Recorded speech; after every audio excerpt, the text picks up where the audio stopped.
The Red Cross responds to nearly 66,000 disasters every year, most of them house fires. Red Cross President and CEO Gail McGovern says you need to develop an evacuation plan and practice it, especially with your children. It takes just 2 minutes for a home to be engulfed in flames. Practice those drills. We all think our kids know what to do. They don't. We need to teach them. We have started a large campaign where we're going into vulnerable communities and helping install smoke alarms. Already 92 lives were saved, and 4 of those lives were saved by a 5-year-old girl who remembered what we taught them during these fire drills, and she got her family out. We also have a slew of free apps that people can download onto their smartphones. It's what to do in every kind of disaster you can imagine, how to prepare and how to recover. To help support all the Red Cross does and to make a financial donation, go to redcross.org. That's redcross.org.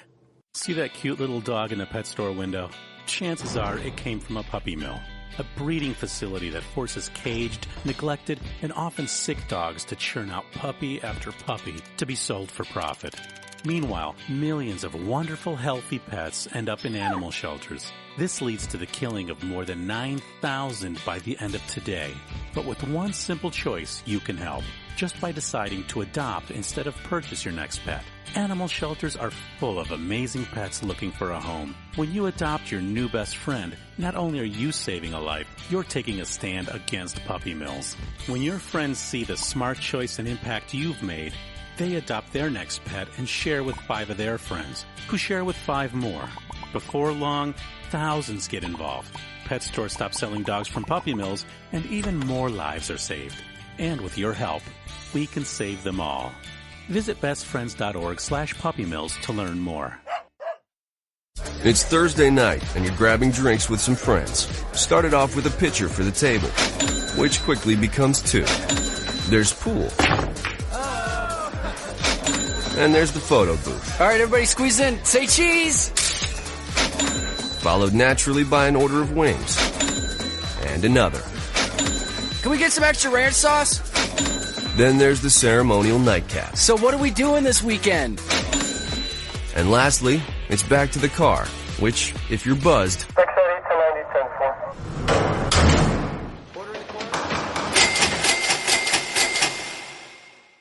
could be the most expensive night of your life. Getting pulled over for buzzed driving could cost you around $10,000 in fines, legal fees, and increased insurance rates. Nothing kills a buzz like getting pulled over for buzzed driving, because buzzed driving is drunk driving. Brought to you by the National Highway Traffic Safety Administration and the Ad Council. Hi, I'm Jeremy Schaap. You may know me from ESPN's Outside the Lines and Sports Center. What you probably don't know is that I've suffered from Crohn's disease for almost 20 years. The Crohn's and Colitis Foundation of America's Take Steps, Be Heard walk program is the largest national walk program dedicated to raising funds and awareness to combat Crohn's disease and ulcerative colitis. To learn more about how you can help and to find a walk site near you, please visit www.cctakesteps.org. Think fast. In the short time it takes to listen to this message, a small flame can turn into a big fire. Several minutes more, and thick, poisonous smoke may have filled your lungs and reduced your ability to respond. Give it 5, and your entire home may be filled with flames. Keep breathing. We've got you. Don't let your world go up in smoke. Have working smoke alarms and practice an escape plan for you and your loved ones. Learn more at usfa.fema.gov, because fire is everyone's fight. Have you mixed your pain meds, your sleep meds, your allergy meds? Call the Poison Helpline. Has your child eaten a tube of toothpaste, a chip of paint, a wild mushroom? Call the Poison Helpline. Have you been bitten by a spider, a snake, an insect? Call the Poison Helpline. Poisonings can happen at the home, on the job, or in the great outdoors. Call the Poison Helpline first for fast, free advice from medical professionals. Call 1-800-222-1222 anytime, anywhere. 1-800-222-1222. Save the number, save a life. Brought to you by the U.S. Department of Health and Human Services. Every day, the men and women of the United States Marine Corps demonstrate their commitment to defend the American way of life. Since 1775, we have served our nation as a force in readiness. From combat operations to humanitarian assistance in every corner of the world. No matter where the mission takes us today, or wherever our country needs us tomorrow, we always remember the land we call home. As Marines, we take a stand for each other, for our nation, for us all, the few, the proud, the Marines. Hi, I'm Hilary Duff. As a mom, I'm proud to support the March of Dimes in helping more women have full-term pregnancies and healthy babies. That's why I walk in March for Babies. The money we raise funds research and local programs that help babies overcome the challenges of premature birth and birth defects. Sign up today at marchforbabies.org. Together, we can help make healthier babies possible for thousands of families. The following program is closed captioned for the thinking impaired. Zinc Media. Feel the power of knowledge.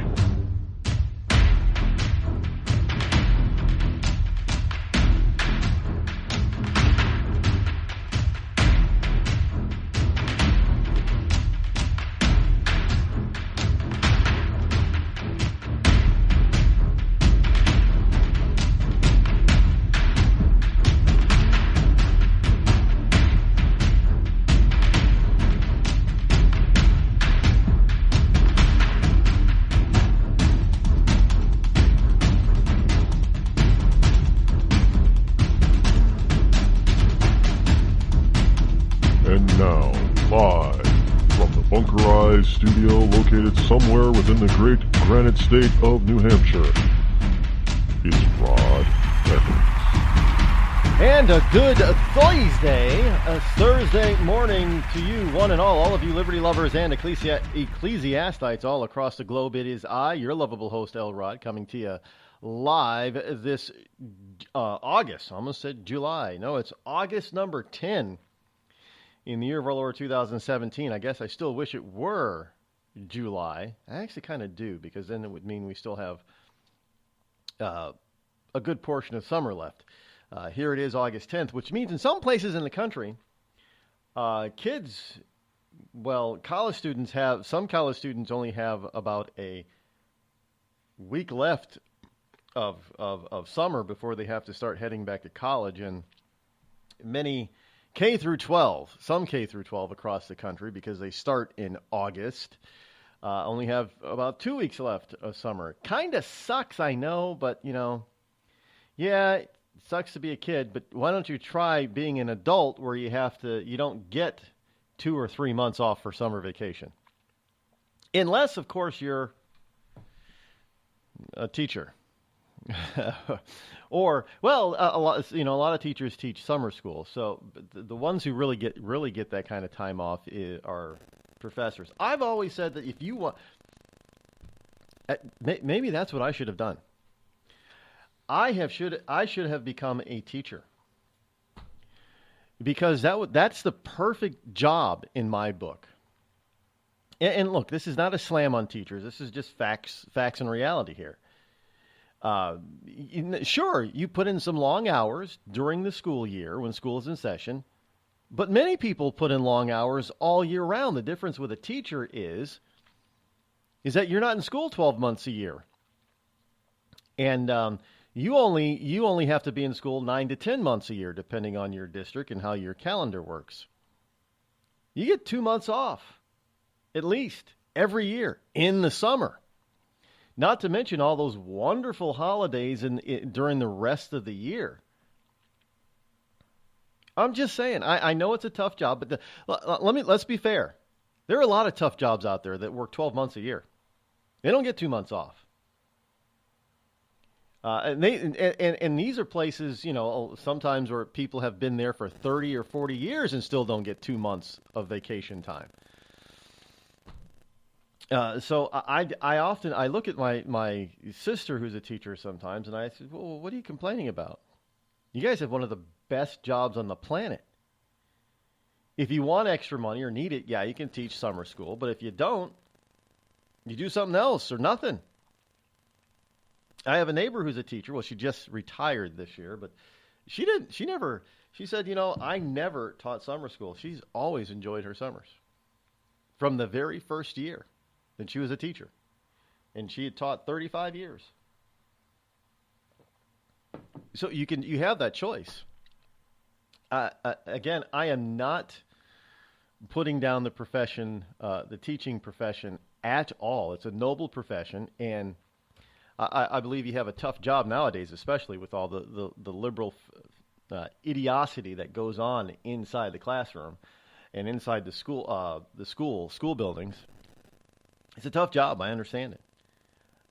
But for many of you, don't complain to other people about how quote unquote little. Now, yeah, sure. If you're a part-time teacher, or if you are a new teacher, less than 5 years or so experience, you're probably making around $30,000. It's not a lot. But once you've been around a while, and you get teachers now that are making $60,000, $70,000, $80,000, $90,000 a year, which I have no problem of them earning. But come on now. By the time it is all said and done, you have about 3 to 3.5 months off, and you're still earning that kind of money. Try finding that kind of a schedule in just about any other job on the planet. You're not going to get it.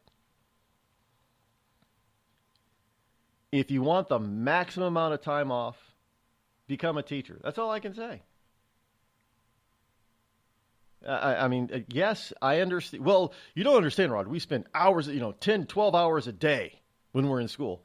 Well, people spend 10, 12 hours a day at work all year round and don't get half the amount of time off that you get. So I want to make sure that teachers are properly rewarded and compensated for their hard work if our kids are actually learning something. And again, I understand a lot of times, there are a lot of teachers that are frustrated today, good teachers that are frustrated because they don't have a lot of time in the classroom to actually teach. That to teach the real stuff. A lot of times their time is being sucked up teaching to these stupid tests that these kids have got to take 3, 4, or 5 times a year. It's ridiculous. I get it. And if you're in certain school districts, the teachers spend an awful lot of time dealing with problem children, which takes time away from the kids who really do want to learn. I get it, because of all the liberal politics going on in public schools. You know what? If you got a kid that's a problem, kick him out, keep him out, and there you go. Plain and simple. And I know that there are people that, my sister was one of them, talking about, she's against charter schools. I say, why? Because they don't have to take problem kids like public schools. I said, really? In my state, they do. In fact, I know one charter school that they have an exorbitantly high rate of problem children.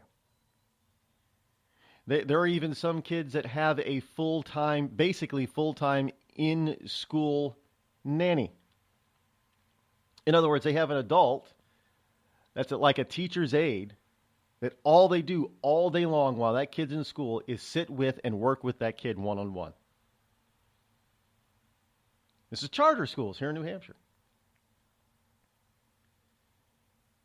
So that excuse, maybe in New York that's the way it goes, but not here, and it's not everywhere.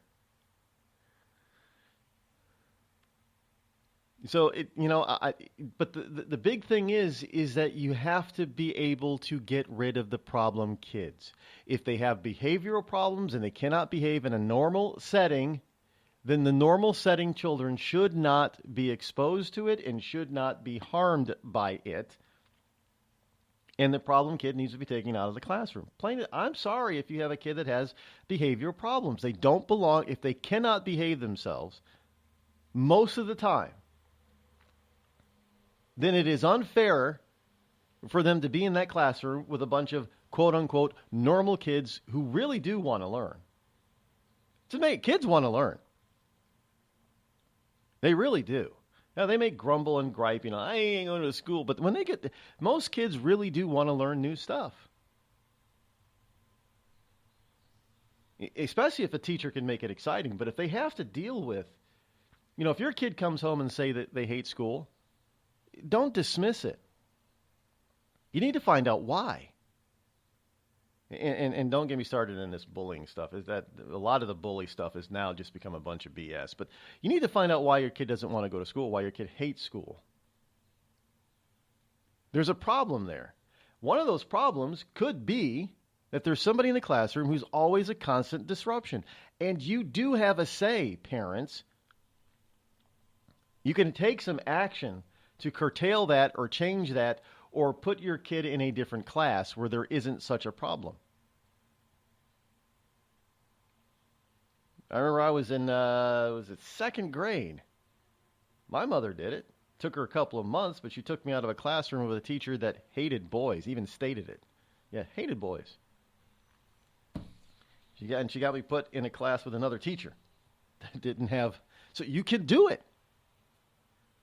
My mother often relays the story to me about this one woman who, of course, being second grade, I don't remember much about second grade, but this as my mother puts it, she was just, you ever picture of the old Disney witches when they're in normal clothing? Well, she said, this is what this old woman looked like.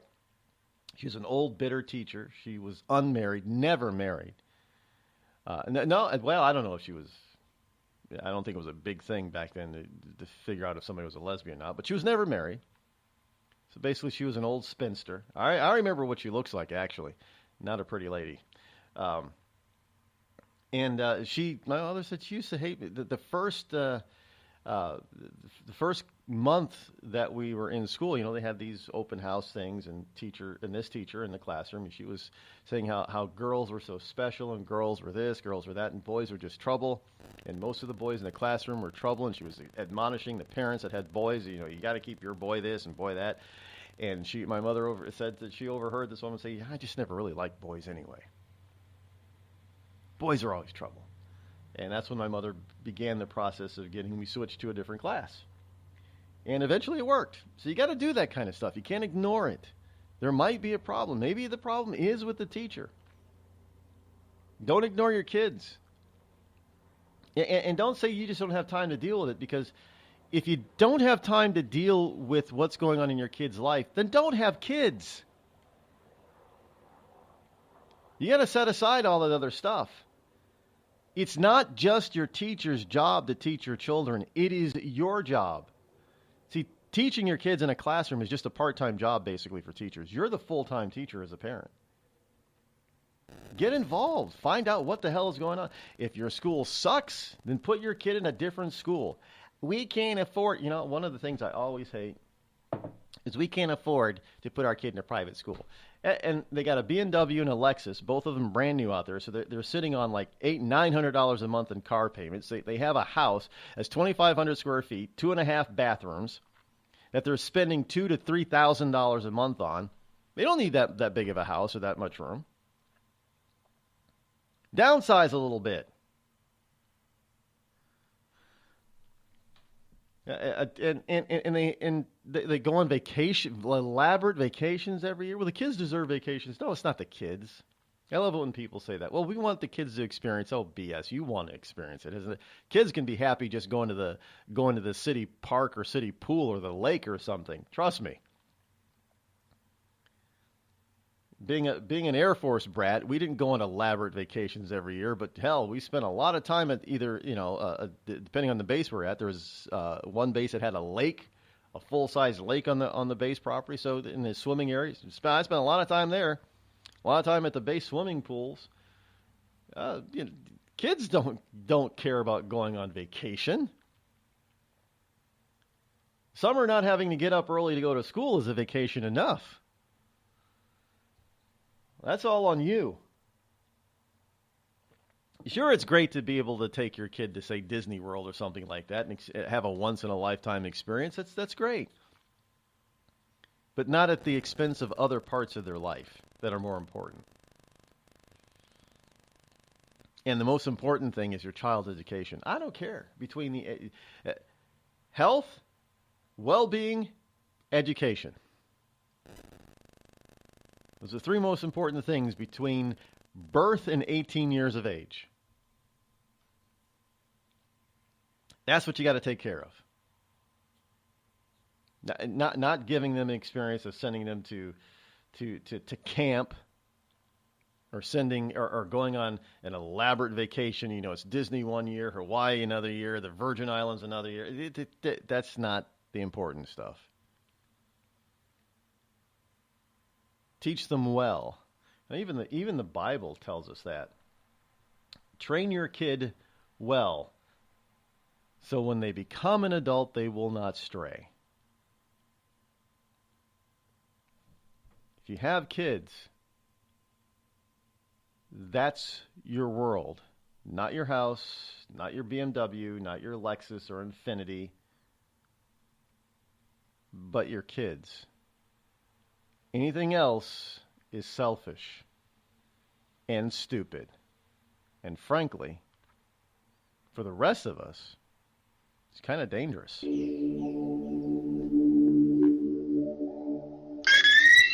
You're listening to me, your lovable host, Rod, here on the Rod Eccles Show.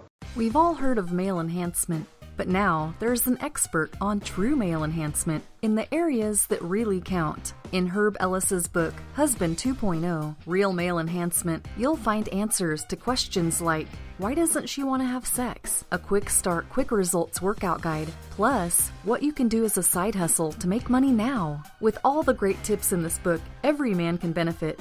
Get the book, Husband 2.0, Real Male Enhancement, on Amazon.com.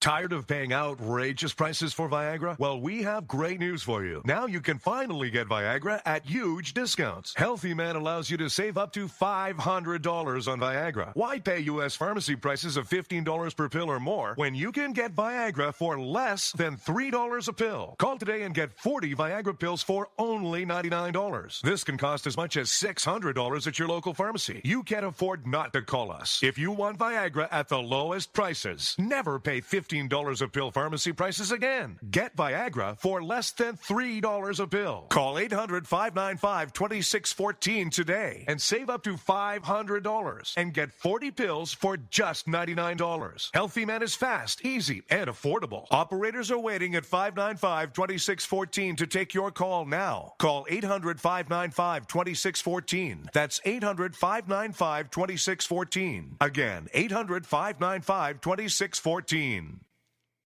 It started with a knock, but it wouldn't end there. What happens in the story next, many wouldn't understand, and most wouldn't believe. 5 + 2 = Perfection by Samuel Rosette Jr. is a must-read. The scriptures within are reminders of the ancient past, and yet intriguingly infuses with texts which stand on the edge of the stage of relevancy.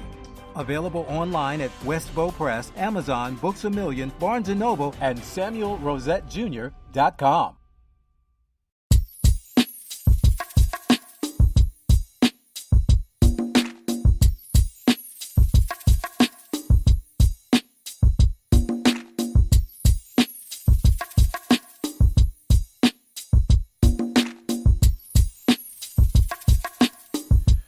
We have on this Thursday morning, Military Tribute Thursday, we have a couple of tribute songs and a more lighthearted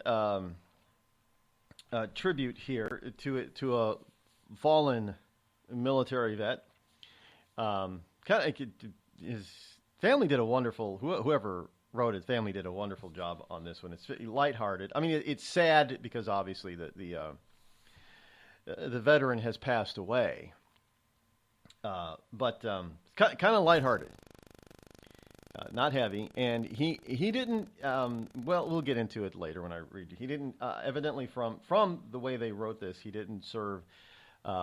He didn't see action in any type of war zone or battle zone, but he still served his country with distinction, which is just as fine. I'm not gonna. Not everybody saw live fire action. But that doesn't mean that they didn't do their part and they didn't do their job and they didn't serve this country as well as they could, because they all did. But anyway, plus we have military news later this morning as well. So we got a lot of stuff on the plate this morning. One of the things that came up this morning is this whole notion with this free speech debate now. And free speech is back in well, it's not really free speech. It's not really free speech that they're talking about. But this is a debate that's swirling over as officials block people on social media. Now, understand, as I have said time and time again, you have a right to express your opinion. But you don't have a right to force somebody to hear you. Now, you can be jabberwocky and jab at me all day long. That's your right. I have a right to tune you out.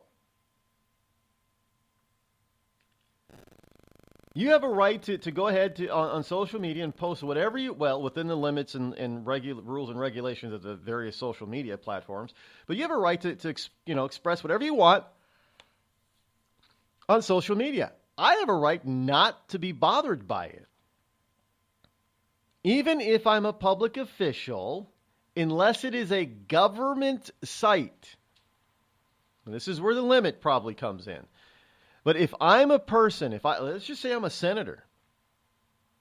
I may be a senator, but it's my personal site or page or what have you. I don't have to listen to you via my personal site. If you want to contact my office, if you want to come see me in person, go to a town hall, great, that's fine. You have a, perfect, legit freedom of speech right there. But on my personal page, even if I say it's Senator Rod Eccles, if it's not owned by the government, if it's mine, no, I can block whoever I damn well please. You have a right to, but it still doesn't prevent you from posting your opinion about me, or posting your opinion of what you think I should do.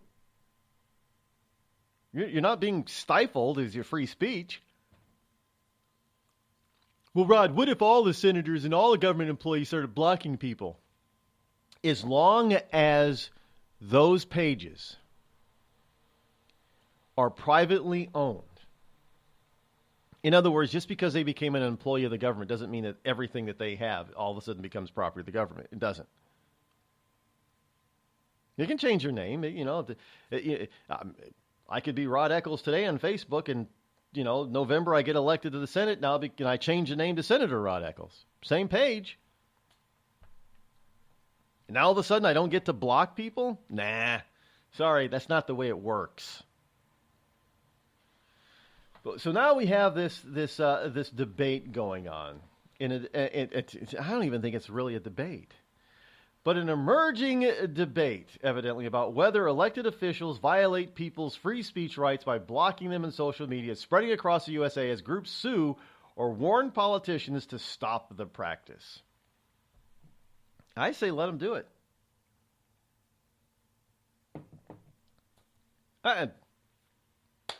Go ahead.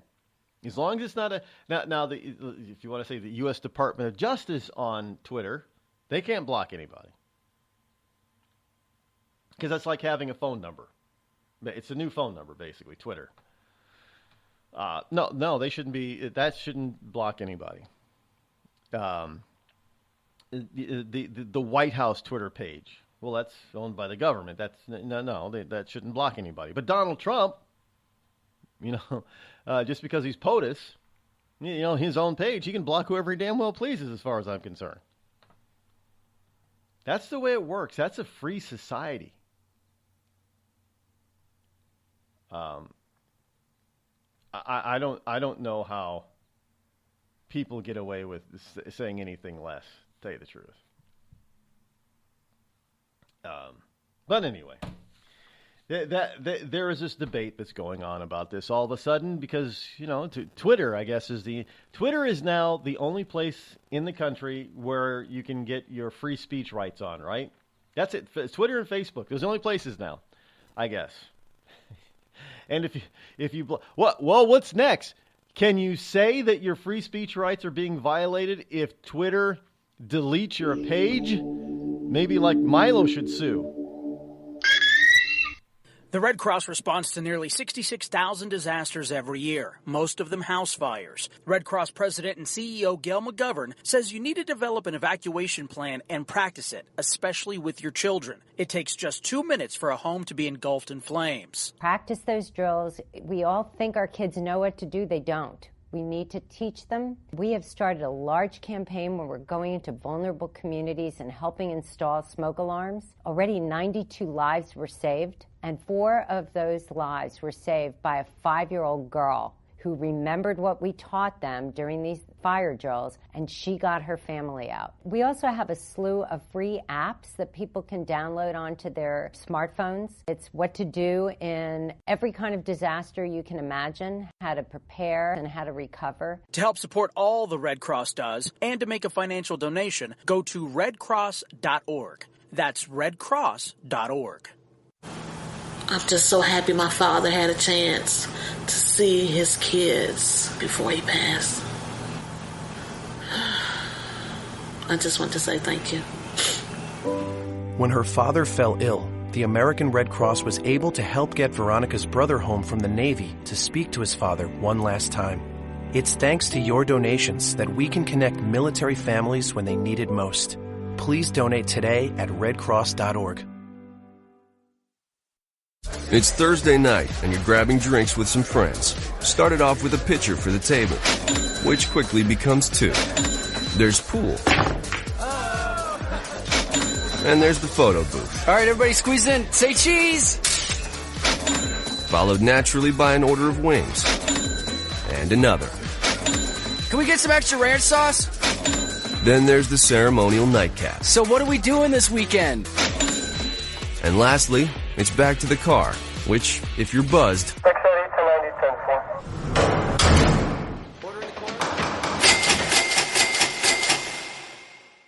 could be the most expensive night of your life.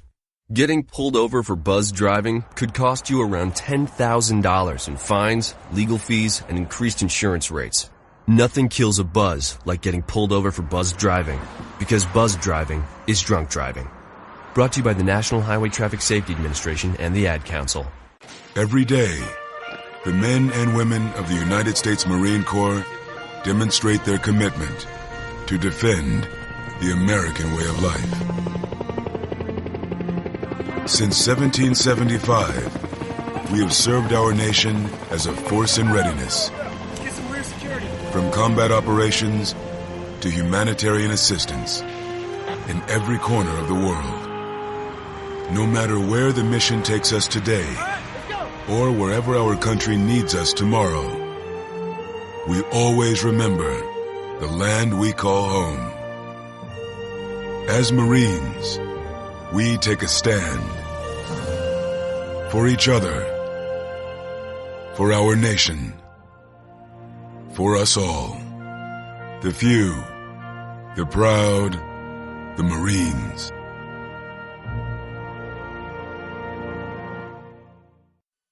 I considered suicide so I wouldn't put my family through all the pain.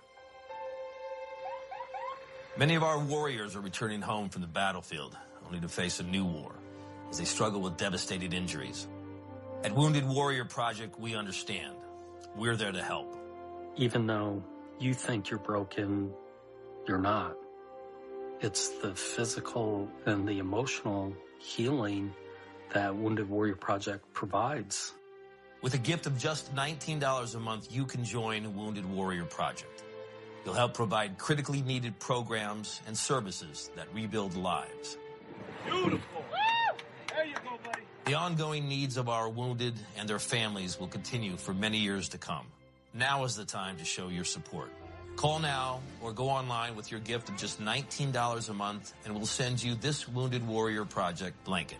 It made me feel that there's people out there that care about us. After this event, we can finally maybe start to heal as a family and move forward. We need your help.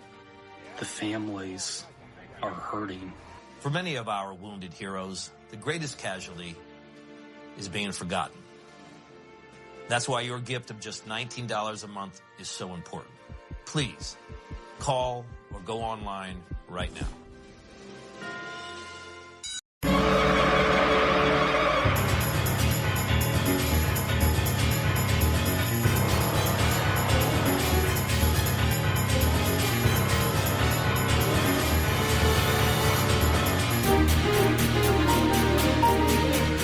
603-835-3226. Welcome back. Utilize that number to call into the program anytime you want. That is the call-in line, 603-835-3226. We'll get back to this this debate over freedom of speech via social media. But here's a story that you're probably not hearing out of Hollywood from the Daily Mail.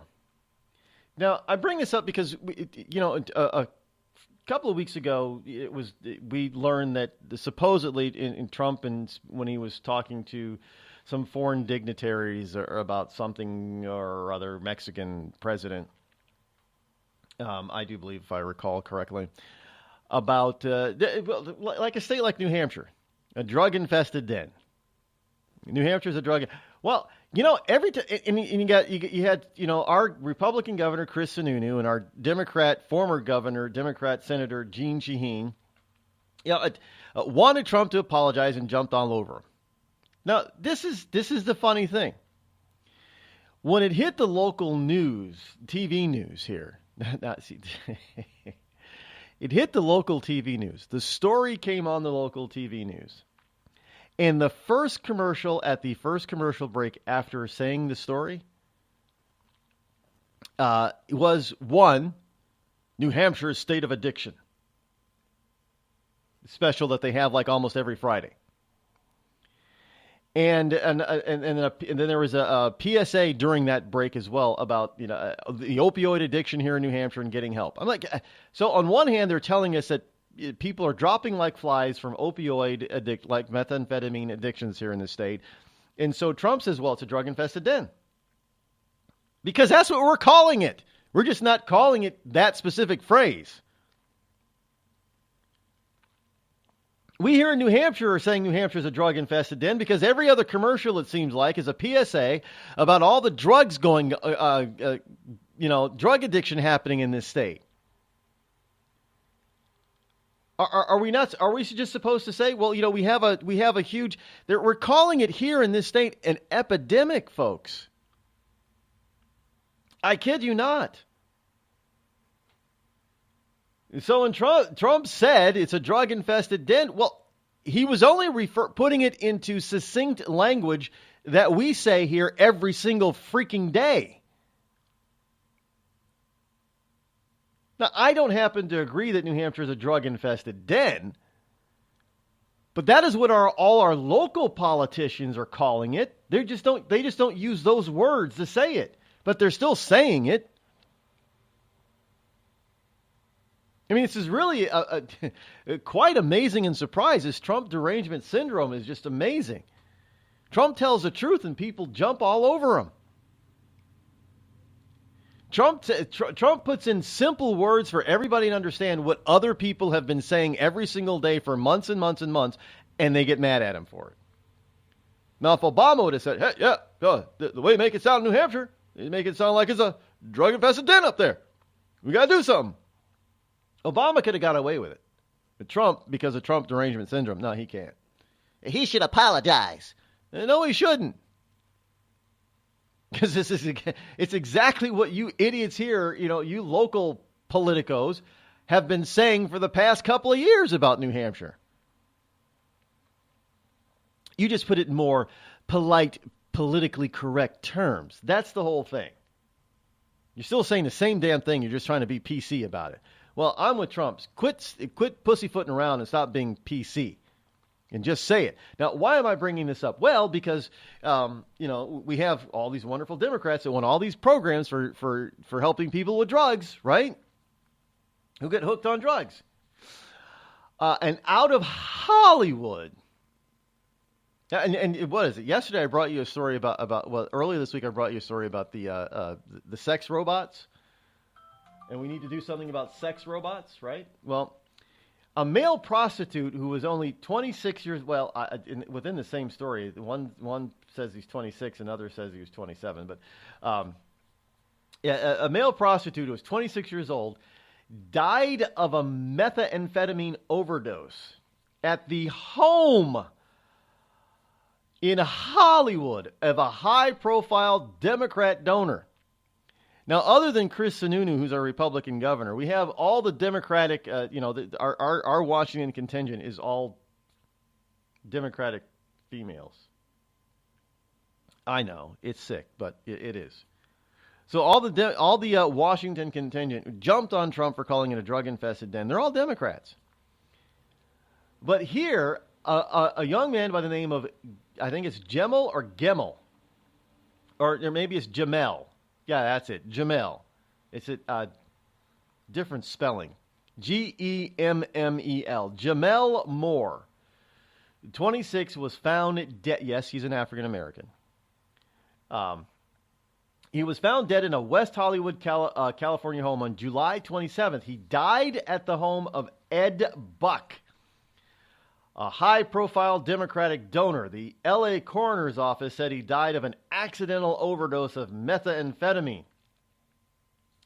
Now, Moore's mother believes, and her name is Letitia Nixon. I know, folks.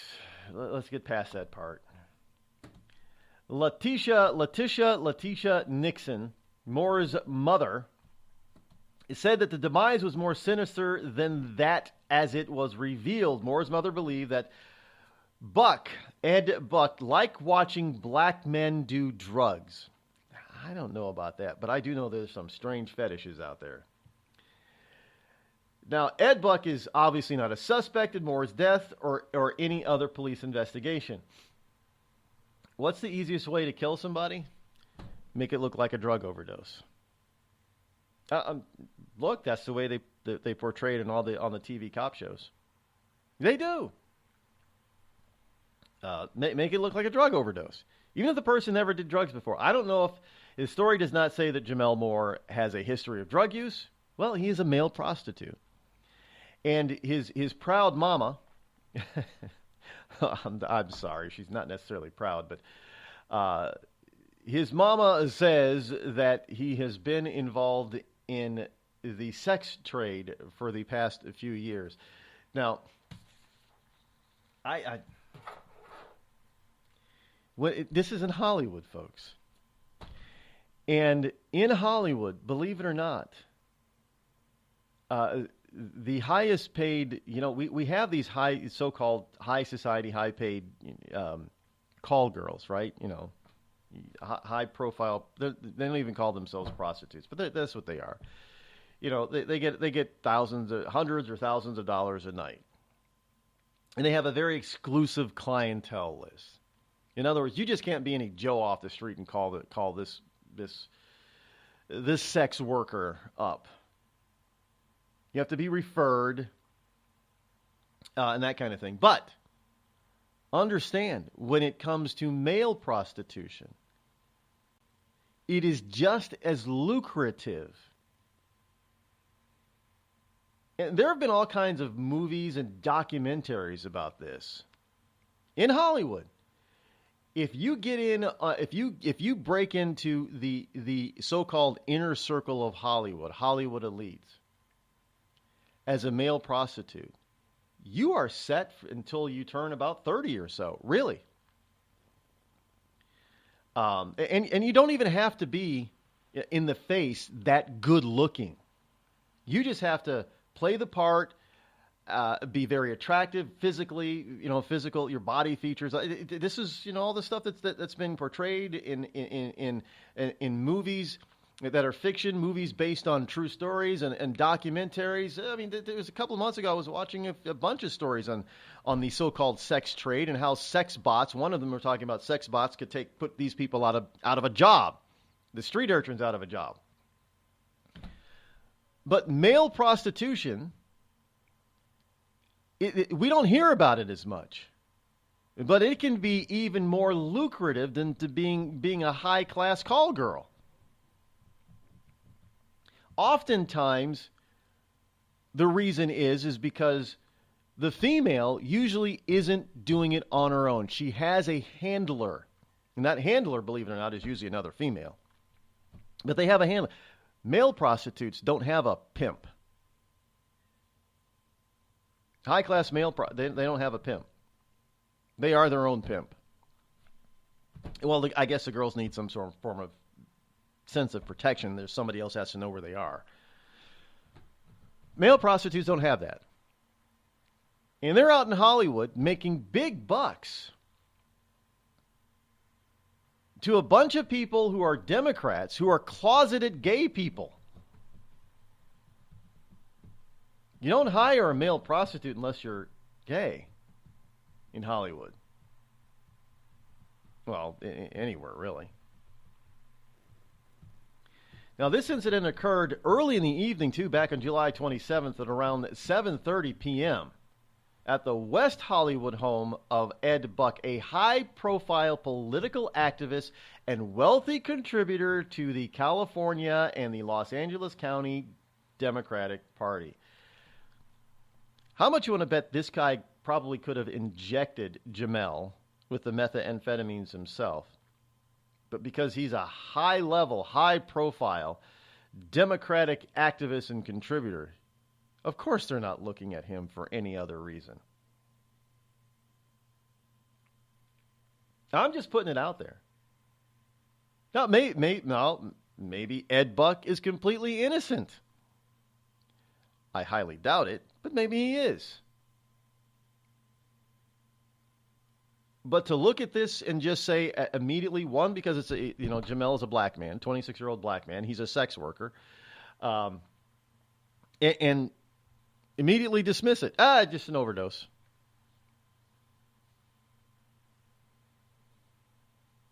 Why? Because if this were a Republican, do you think this would have been swept under the carpet so quick? Or do you think maybe that ABC, CBS, NBC, MS Mess, and CNN all would have had the story front page news on July 28th if it were a Republican donor involved? Of course, but no, we had to find out about a week and a half, 2 weeks later from a foreign news publication, dailymail.co.uk. So the Los Angeles coroner is saying that this is declared Jamel Moore's death as an accident due to methamphetamine, but Moore's family believes that foul play was involved in the hours between Jamel's arrival at Buck's home and his fatal overdose. And Ed Buck is, he's an old white guy that likes Hillary Clinton. Enough said. Just saying. I mean, it's sad that any person would die from an overdose from drugs. But let's face it. In certain circles in this country, drugs are D.C. drugs are rampant. And from what I understand, it isn't methamphetamine in Washington D.C. Coke is still the hard drug of choice. Wasn't there a song about that? If you wanna get down to the ground, cocaine. Who did that? That was George Harrison, right? I think it was George. No, it wasn't George Harrison. Was it? No, it wasn't George Harrison. Who was that? Anyway, some British star back in the. Well, he's a long-time star, but I think that the song was a hit back in the 80s. In any case, rest in peace, Jamel. Whether or not it's not going to be investigated any further. Of course not, because it's a Democratic donor. Again, I'm not saying that the man is guilty of any kind of crime whatsoever, but hey, shouldn't we at least find out? Because if it were somebody who supported Trump or any other Republican, especially in the state of California, it'd be like a Mueller thing. They'd be investigating until they found a crime. But it's a Democrat, so let's just dismiss it. You know, young black man, pretty typical, take too many drugs, they accidentally overdose. No big deal. Doesn't matter that his fingerprints aren't on the syringe.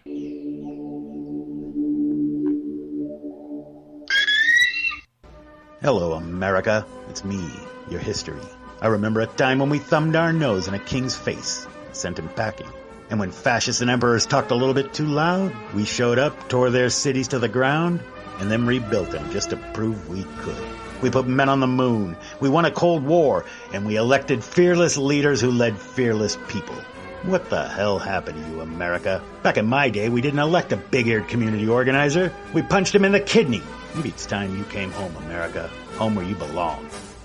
We've all heard of male enhancement, but now there's an expert on true male enhancement in the areas that really count. In Herb Ellis's book, Husband 2.0, Real Male Enhancement, you'll find answers to questions like, why doesn't she want to have sex? A quick start, quick results workout guide, plus what you can do as a side hustle to make money now. With all the great tips in this book, every man can benefit. Get the book, Husband 2.0, Real Male Enhancement, on Amazon.com. Tired of paying outrageous prices for Viagra? Well, we have great news for you. Now you can finally get Viagra at huge discounts. Healthy Man allows you to save up to $500 on Viagra. Why pay U.S. pharmacy prices of $15 per pill or more when you can get Viagra for less than $3 a pill? Call today and get 40 Viagra pills for only $99. This can cost as much as $600 at your local pharmacy. You can't afford not to call us. If you want Viagra at the lowest prices, never pay $15 a pill pharmacy prices again. Get Viagra for less than $3 a pill. Call 800-595-2614 today and save up to $500 and get 40 pills for just $99. Healthy Man is fast, easy, and affordable. Operators are waiting at 595-2614 to take your call now. Call 800-595-2614. That's 800-595-2614. Again, 800-595-2614. It started with a knock, but it wouldn't end there. What happens in the story next, many wouldn't understand, and most wouldn't believe. 5 + 2 = Perfection by Samuel Rosette Jr. is a must-read. The scriptures within are reminders of the ancient past, and yet intriguingly infuses with texts which stand on the edge of the stage of relevancy. Available online at Westbow Press, Amazon, Books A Million, Barnes & Noble, and SamuelRosetteJr.com.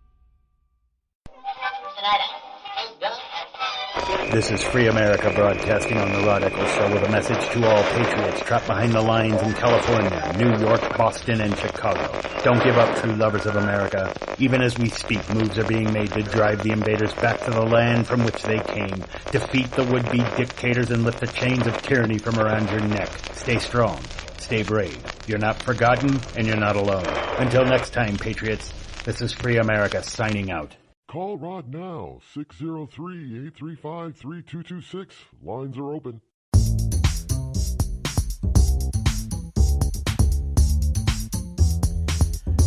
There is more to the story to Jamel Moore's short life and how it ended. Evidently, now Ed Buck is a big-time Californian. He's a former councilman out there. He's a AIDS activist, and he's rich because he got in the computer industry very, very early.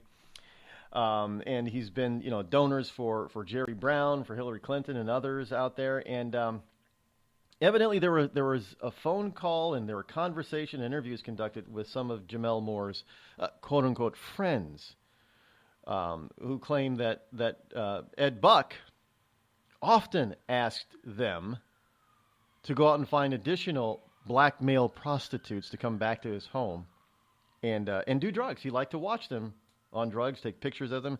Incidentally, even though that more than one person has corroborated this story, the police said they found no drugs at the home of Ed Buck.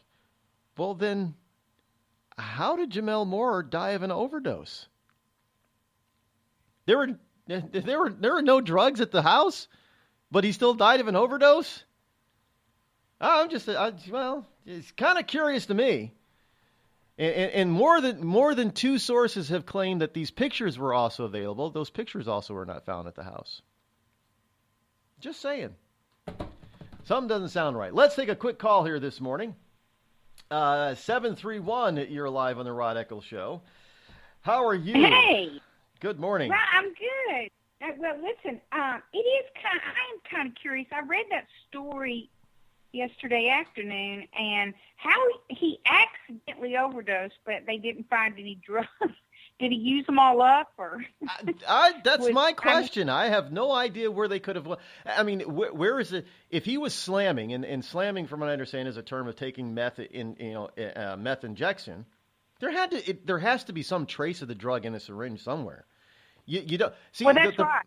The problem with meth is that it's almost instantaneous. So it's not like he could have taken it an hour before leaving to this guy's house and then all of a sudden keeling over. Meth is very quick acting when it's injected. That's right. So it has to be there. That's right. It would. You know what? Because I worked in medicine. I'm retired now, but they called that a speedball. Yes, and they mixed that with. Yeah, they mix that with a couple of things.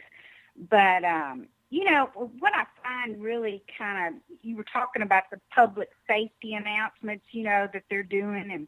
And I agree with all that. I do think we have a problem. But, back in the late 90s, I remember, working, and they would just pharmaceutical companies would just bring boxes and boxes of samples of hydrocodone, whatever it was, and they would basically tell us, if you don't write this for your patient, you're doing them a disservice. You're actually neglecting them. This stuff is not addicting. It makes their life, their quality of life, and it didn't matter if it was an acute injury. We were led to believe that all of this was fine and good. Well, about early 2000s, we look up and half of the people are back to get another prescription for their migraine or whatever it was, And so we actually, it's not the public's fault as much as it was, the pharmaceutical and the prescribers, but we now have a big mess.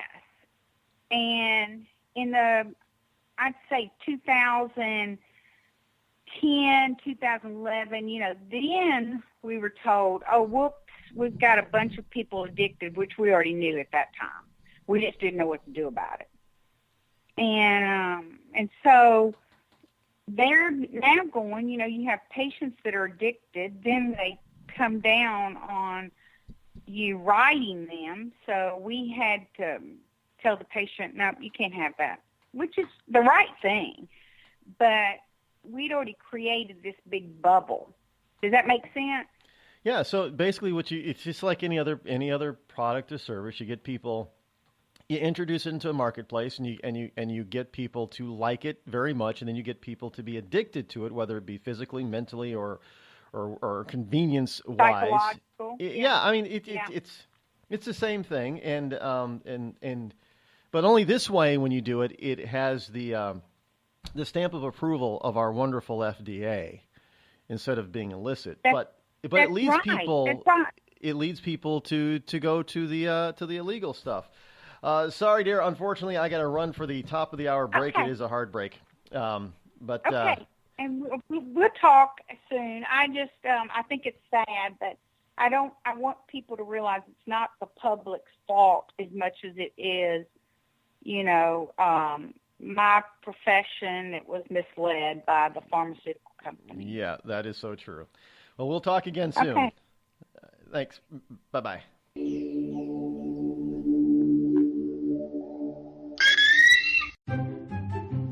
Have you ever thought to yourself, I'm a leftist elite Hollywood a-hole? If so, good news. The Rod Eccles Hollywood Community College is now open, featuring such courses as unemployment is not paid vacation. No, Americans don't want to spend $19 for an order of French fries, and the ever popular shut the hell up. Why, just listen to this big-time celebrity endorsement. I'm not Rosie O'Donnell, and I think this school's offensive, sexist, and racist.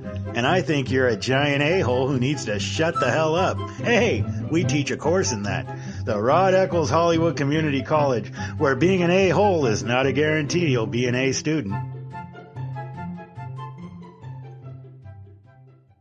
Thousands of families affected by disasters, like the recent wildfires, urgently need support. You can help the American Red Cross provide warm meals, shelter, and hope to families when they need it most. Please donate today to Red Cross Disaster Relief to help people affected by disasters, big and small. Go to redcross.org or call 1-800-RED-CROSS today. Your support is critical. We can't do it without you. I'm just so happy my father had a chance to see his kids before he passed. I just want to say thank you. When her father fell ill, the American Red Cross was able to help get Veronica's brother home from the Navy to speak to his father one last time. It's thanks to your donations that we can connect military families when they need it most. Please donate today at redcross.org. Were you born from 1945 to 1965? People born during these years are 5 times more likely to have hepatitis C.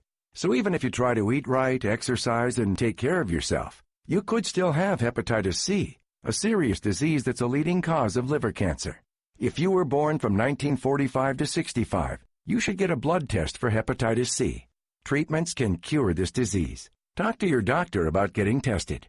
A message from the CDC. Think fast. In the short time it takes to listen to this message, a small flame can turn into a big fire. Several minutes more, and thick, poisonous smoke may have filled your lungs and reduced your ability to respond. Give it 5, and your entire home may be filled with flames. Keep breathing. We've got you. Don't let your world go up in smoke. Have working smoke alarms and always stay in the kitchen when cooking at high temperatures. Learn more at usfa.fema.gov, because fire is everyone's fight.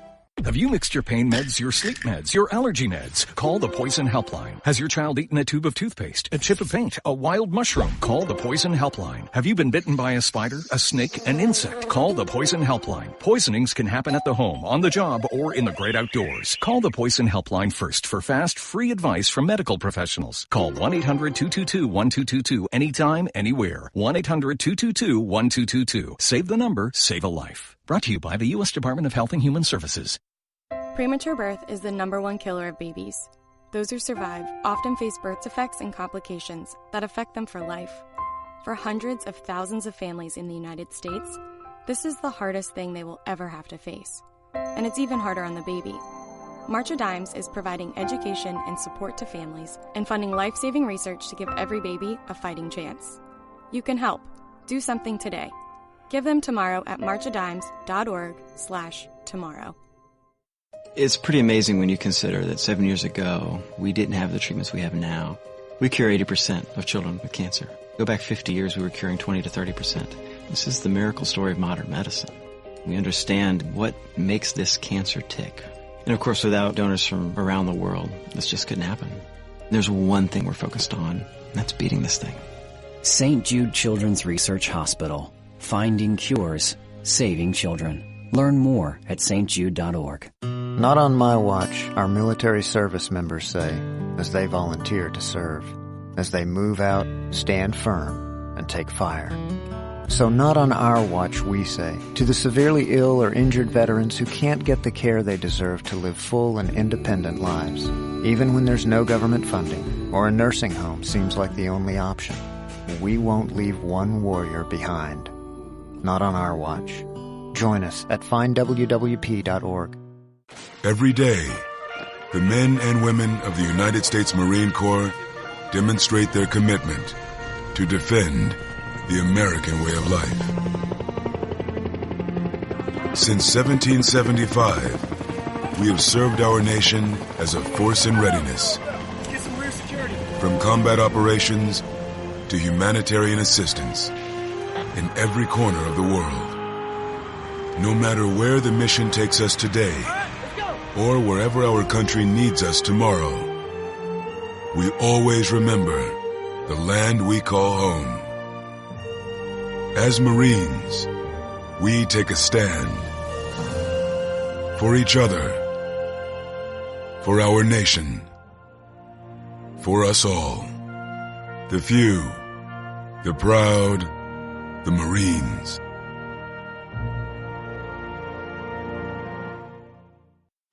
America's wounded warriors are coming home. After serving on foreign shores, these brave men and women are returning to their families and communities. Many have wounds you can see, and many have wounds you can't see, like post-traumatic stress disorder. Now that these warriors are back home, they are ready to enter the civilian workforce. To help, Wounded Warrior Project has developed the Warriors to Work program, a career counseling service that helps warriors translate their military experience to the civilian workplace. These extraordinary men and women bring proven world-class job skills and a unique perspective on teamwork to the job. And to ensure the right warrior finds the right job, Wounded Warrior Project works with employers to find just the right match. When you hire a wounded warrior, you hire an intelligent, talented, and committed new employee. Contact Wounded Warrior Project at findwwp.org. Welcome home the brave. You want to know what time it is? It's time to bring the rain. Zinc Media.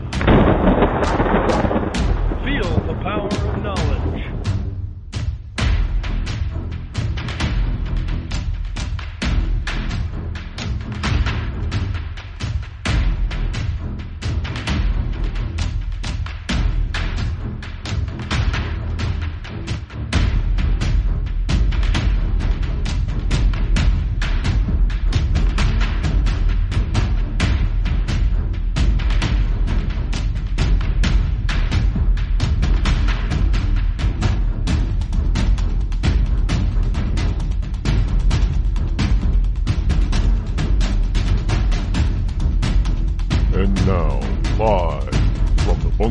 Studio located somewhere within the great granite state of New Hampshire. It's Rod Eccles. Hello, hi, howdy, ho. How are you on this fantabulous Thursday morning, August number 10, in the year of our Lord 2017? Welcome aboard, welcome back to all of you liberty lovers and ecclesiastites all around the globe. Yes, we are here on this Military Tribute Thursday. By the way, if you know of any military personnel, they served, I don't care if they only served a month. You have a military vet who has since passed away since joining the service, and you want to give them a tribute, send it to the Rod Eccles Show at gmail.com. Put in the title, the headline, tribute, so I know what it is. And we will get it on air here for you at some point. And also, if you have questions, any kind of question that you'd think that I would know an answer to or like to hear my opinion on, again, in the headline, send it to the same address, the Rod Eccles Show at gmail.com, and put questions in the headline. Yes, RodEccles.net is partially limping. It is back up slightly. It looks totally different from the previous site. You'll go there and see it. And this is done on purpose because this is, I guess I'm being told, this is a platform that's going to be used later on when we start adding video. But it'll be tweaked a little bit from this point. And it's more secure than the last platform that we used. So, I mean, it better be. I'm getting tired of buying platforms for this website of mine. I'm telling you, this is anyway. Welcome back, and we've got a lot to cover. We still have the military tribute music. I didn't play it last hour, but we'll get to it this hour, as well as the tribute of a fallen military veteran hero. We'll get to that to this hour, but first. Let's get into some of the questions. I got some more questions here. Maybe I need a theme song or a theme, not theme song or theme music, but theme sound, I guess, for my question and answer segment. Where's my, or maybe I just need an intro for it. I'll have to go to my the best guy that I know in the business, who's actually not in the business, to come up with something like this. Ask Rod a question, something like that. I'll go to Dom. You hear me, Dom? The man's got to. I don't. Seriously, I think he probably should go out to Hollywood or work for an ad agency or something, because the man, one, he's hilarious, and two, the stuff that he comes up with is just fantastic. It really is. But in any case, yeah, there you go. You could probably do voiceovers out in Hollywood, Dom. There is a market for it. Some of those guys make 7 figures doing voiceover work. But anyway, here are some of the questions. Rod, do you think Trump will survive until 2020? I don't. I'm going to be frank. I don't know. I got to tell you, I'm a little worried about this. Why? Even it is very plain and clear that those in Washington, D.C. don't give a damn what the public thinks. He still has, believe it or not, Donald Trump still hasn't lost his base. Hasn't lost, even though we got poll after poll that keeps telling us, these wonderful polls. They keep telling you, then you read the numbers of how they got to the poll, and it's he hasn't lost the base. He hasn't lost his support at all. But do I think I don't know. I'm worried about this now. This president has. It is one thing if you just have one party who's against you, as they say down south. But we have the entire Washington, D.C. political machine lined up against President Donald Trump. They don't care if he did anything illegal or not. They just want him gone, and they will trump up, no pun intended, anything that they possibly can to get rid of him. And I don't think that Donald Trump's boldness, brashness, and truth-telling is going to be all that saves him if he does survive. And let me just tell you, if he does not, it will be a huge blow to the Constitution, and people will not trust either party. It'll be an upheaval of our political system like we have never seen. And there'll be many people in the Democrat and the Republican Party that will also not survive if they allow this to happen. And I know you'll hear other people, all the talking heads. Yeah, Donald Trump will be fine. I'm telling you, the truth is, folks, I don't know.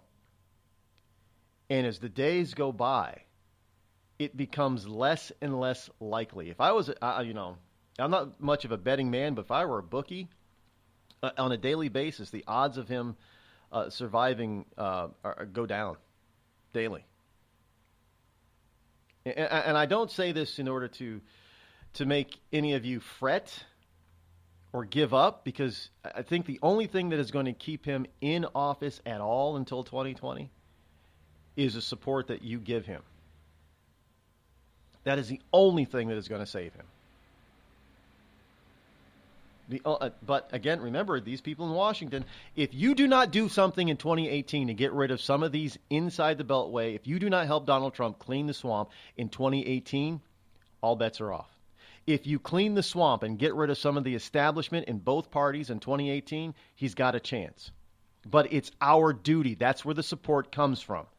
The voter. You have got to get rid of, you've got to help him clean the swamp up. He cannot do it himself. Got to help him drain it. Now, I look. I mean, I know McCain is not up for re-election in 18, but people who are like McCain, that are up for re-election in 18, you've got to get rid of them, or Trump does not have a chance. Just telling you the truth. So that's why at this point, I don't know. Let's see what happens as we get closer to November 2018. Hey, Rod, what's your favorite color? Blue, specifically royal blue. I love the deep jewel tone of blue. I also, for some reason, have become very fond of yellows of late. I know it's color of the sun type of thing, but various types of yellows. But that is my favorite color, is royal blue. Why do you think war with North Korea is inevitable, Rod? Well, because I think the little fat pot-bellied dictator up there is painting himself in a corner where if he's going to actually survive in his own country, he's got to do something. And that something is going to be pulling the trigger on something, even if it means a complete and total annihilation of his country. He doesn't really care. Now it's going to be hard to get him because this. I think what we don't know about North Korea now is that they've got bunkers galore. They've had what, 50 years, 60 years now to dig deep to even protect them from bunker busters. He's not going to be easy to get to, but I still think not because of the rhetoric of Donald Trump, but because at some point, even if it were a Barack Obama type of president, it is going to come to the point where we're not going to have a choice but to do something militarily against. Now, it could be a surgical strike. I don't think surgical strikes would actually work. Again, because they're too entrenched. It has to be an all-out invasion. And the only worry that I have is that, in spite of the missile stuff, this country has been able to abscond with billions and billions of dollars over the years. I don't think that their conventional military is as dilapidated as we might initially think. I'm just saying. I would take a bit of caution on that. Let's go to the phones here. We've got Dom on the line. Good morning, sir. How are you? Good morning, Rod. I just wanted to harken back to what you said about 2018. We do need to get these people out of there. And if you don't mind me pushing a little bit, you in California, we have to get Antonio Sabato Jr. in there. I support this guy. I live in Arizona, and people are like, well, why are you supporting a guy who lives in California? You're not in. It's about sending people to D.C. brave enough to stand with Trump. I mean, what does this guy do for a living? He's an actor. Do you think his support of Trump was going to get him blackballed? Oh, well, hell yeah, of course it is. In Hollywood. But he stood up. Yeah, but he stood up and did it anyway. A guy brave enough to put that on the line is a guy brave enough to fight for you and me. That's why I want him there. Another guy I like, he's running for city council in Queens. He's been on the show, Joe Concannon. Yeah, I happen to believe. I have got to get Joe back on the show because there are some things that he follows me on Twitter, and I've gotten some stuff, and I'm like, whoa, I need to talk to him about this more. So we're gonna get Joe Concannon back on the program. Yeah, I like that guy. And my belief is this: you can't make America great until you make its cities great again. And you know what? That starts street by frickin' street. Get them in there. We route them at every level. We convince these punk politicians that Americans like America first. We are sick of us taking the back seat. And it may sound selfish, but you know what? I'm okay with it. I'm okay with it because I want better for my country. You know what? Because a broken country can't help anyone else. So you got to make yourself great again before you can even worry about helping anyone else. You don't call a guy with a bad back to help you move a sofa. You call a healthy person to help you move a sofa. You see what I'm saying? Absolutely. Yeah. And then, of course, there's Kid Rock. He's this outsider guy. And I know that you're like, well, he's painted himself as a party boy. Much like Trump, he's built this empire. A white rapper, you can't do that. Yeah, he did. And he did it great. He's seen what he can do. And it's not just music. It's politics. He's a smart guy. He knows how to do things. I like the guy. And it's not just being starstruck. I like what he's talking about. I like what he's standing for. So I'm going to support him. Kelly Ward, what's his name? Flake in Arizona, the turncoat. Yeah, Kelly Ward's up against him. Kelly Ward is an absolute make America great again girl. We have to support her. Phoenix, we let her down once before, and look what we ended up with. We ended up with McCain again. We have to be diligent, and we have to get her elected. All politics is local. I'll keep repeating, and I'll keep giving Tip O'Neill the credit for that. But he is absolutely correct. All politics is local. It has got to start at the local level because obviously. You're in Arizona. I'm in New Hampshire. I can't vote in a California election, at least not legally. If I were, as I always say, if I were a Democrat or I were dead, I could vote 16 times. But you know how that goes. Yeah. By the way, since you brought that, I got it somewhere in the paper pile from like a week or two ago. They've evidently found more. The number of illegal votes or fake votes is up to over 6 million now. So this whole notion that Hillary Clinton won the popular vote is now completely debunked. But you're not going to hear the lamestream media bring you that. Oh no, of course you're not going to. They don't buy into it. Yet it seems odd to me that they would just completely dismiss a state with 15 million illegal aliens and no security set up against voter fraud. California's on the honor system, complete honor system. That's it. You show up, you say your name, and they hand you a ballot. But there was come on, there was no voter fraud going on there. California is also a state that allows felons to vote, and it does allow illegal aliens to vote in local elections. Yeah, so we're a nation that now is inundated. It is now an epidemic of illegal voting across the country, and states that try in some way to limit the illegal vote and only make sure that those of us who can legally vote within those particular districts aren't disenfranchised. Those are the places that are being sued. Mm-hmm. Yeah. Real quick, I wanted to harken back to something you talked about a couple of days ago. I mean, last week sometime. The city's suing to keep from having to obey the law. Well, we're the no sanctuary cities. Yeah, yes. Chicago. In Arizona, our Sheriff Joe, who should, in my opinion, should still be sheriff, but he was, undermined, is facing jail time for obeying the law.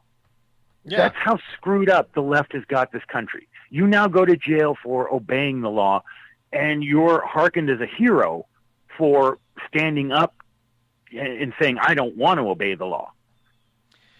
Yeah, there is I've had this story in the paper pile for a while, or Arpaio is facing some potential. Now, he's 85 years old, so he probably won't see jail time, but he will probably see some sort of in-house confinement. I mean, the man, he's a great man. Why? Simply because, again, like you said, he was obeying the law. And somebody came along and said, Joe, you're not going to obey the law, and if you do obey the law, we're going to find you in contempt. And that's what happened. It was all about contempt of court. He looked at it. This is my whole point about judges not being the end-all, be-all of the law and the Constitution. They're not. They don't get to make law.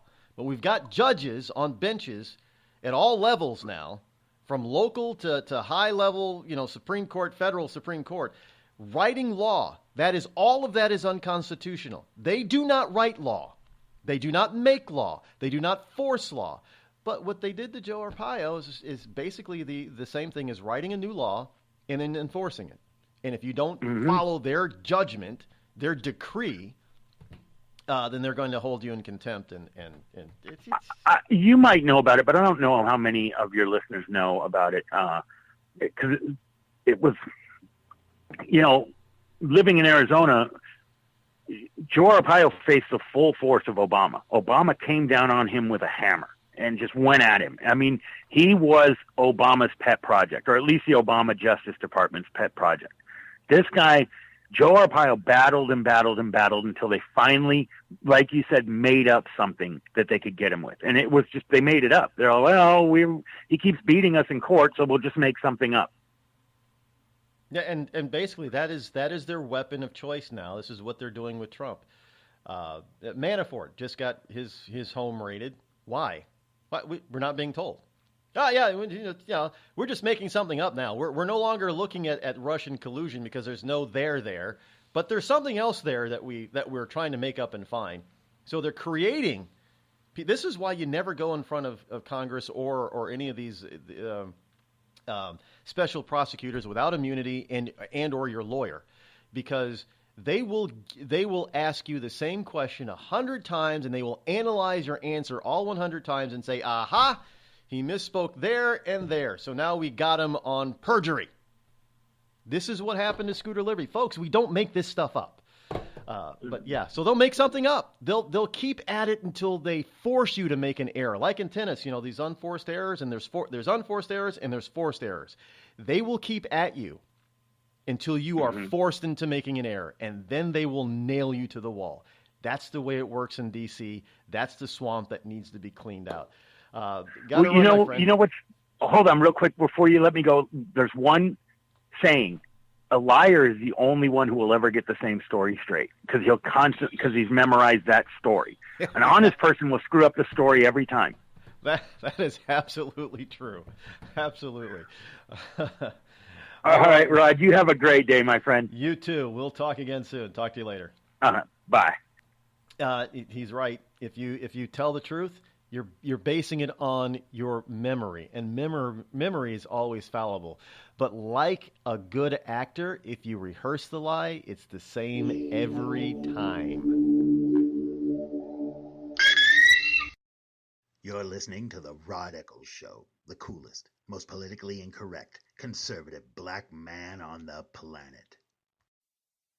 Tired of paying outrageous prices for Viagra? Well, we have great news for you. Now you can finally get Viagra at huge discounts. Healthy Man allows you to save up to $500 on Viagra. Why pay U.S. pharmacy prices of $15 per pill or more when you can get Viagra for less than $3 a pill? Call today and get 40 Viagra pills for only $99. This can cost as much as $600 at your local pharmacy. You can't afford not to call us. If you want Viagra at the lowest prices, never pay $15 a pill pharmacy prices again. Get Viagra for less than $3 a pill. Call 800-595-2614 today and save up to $500 and get 40 pills for just $99. Healthy Man is fast, easy, and affordable. Operators are waiting at 595-2614 to take your call now. Call 800-595-2614. That's 800-595-2614. Again, 800-595-2614.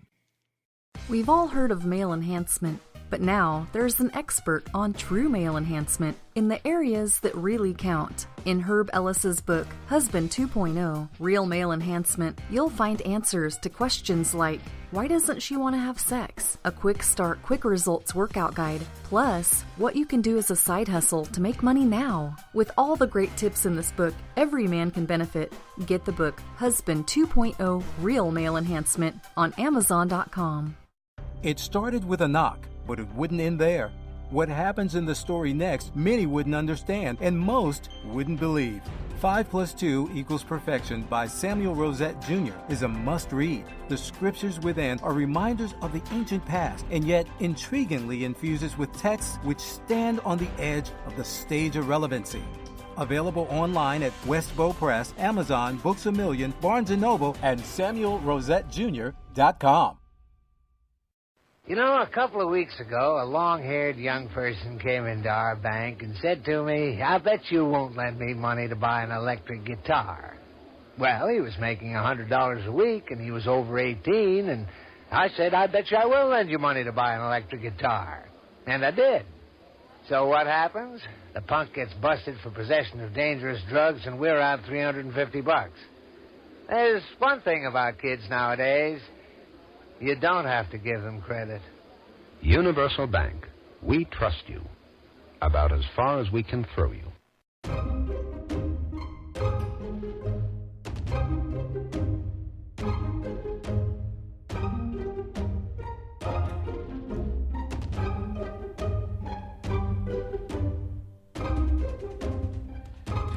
603-835-3226. There's not enough time to do either the tribute or the song of the hour, so we'll get to that right after the bottom of the hour break. But, you know, one of the things that you have to, that we've often said here, at least I've often said it, is, you know, it's very difficult for a politician to tell the truth. And how do you catch a politician in a lie is because of what last caller Dom just said. They tell you if you catch them on video giving an answer a dozen times and you compare it, it is almost always word for word exactly the same.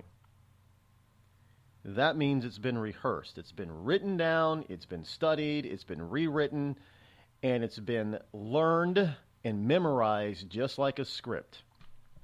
By the way, there should be an Oscar given for the best political act every year. Call Rod now, 666-603-835-3226. The Red Cross responds to nearly 66,000 disasters every year, most of them house fires. Red Cross President and CEO Gail McGovern says you need to develop an evacuation plan and practice it, especially with your children. It takes just 2 minutes for a home to be engulfed in flames. Practice those drills. We all think our kids know what to do. They don't. We need to teach them. We have started a large campaign where we're going into vulnerable communities and helping install smoke alarms. Already 92 lives were saved, and 4 of those lives were saved by a 5-year-old girl who remembered what we taught them during these fire drills, and she got her family out. We also have a slew of free apps that people can download onto their smartphones. It's what to do in every kind of disaster you can imagine, how to prepare and how to recover. To help support all the Red Cross does and to make a financial donation, go to redcross.org. That's redcross.org. I'm just so happy my father had a chance to see his kids before he passed. I just want to say thank you. When her father fell ill, the American Red Cross was able to help get Veronica's brother home from the Navy to speak to his father one last time.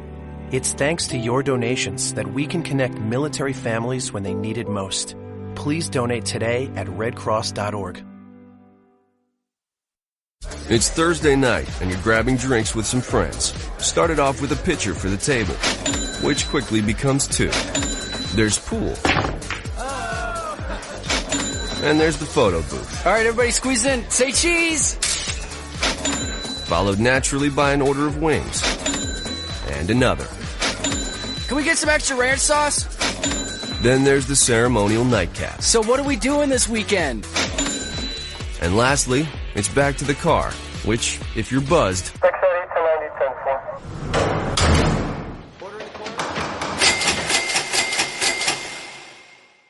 could be the most expensive night of your life.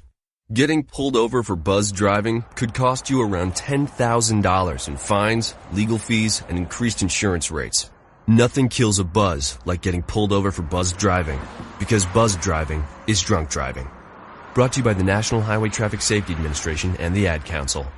Every day, the men and women of the United States Marine Corps demonstrate their commitment to defend the American way of life.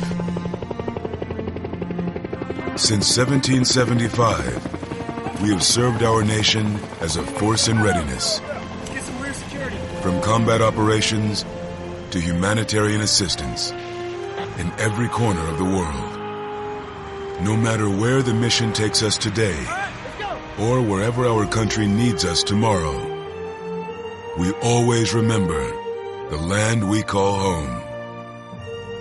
As Marines, we take a stand for each other, for our nation, for us all. The few, the proud, the Marines.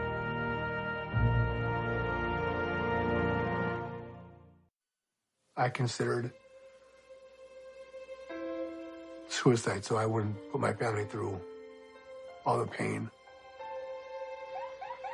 Many of our warriors are returning home from the battlefield, only to face a new war as they struggle with devastating injuries. At Wounded Warrior Project, we understand. We're there to help. Even though you think you're broken, you're not.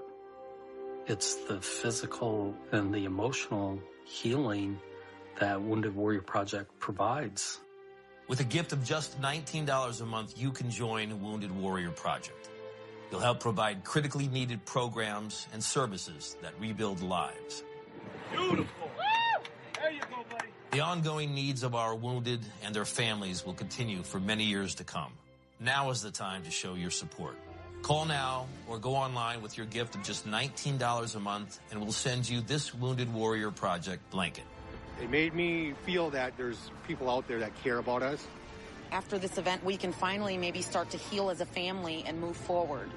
We need your help. The families are hurting. For many of our wounded heroes, the greatest casualty is being forgotten. That's why your gift of just $19 a month is so important. Please, call or go online right now.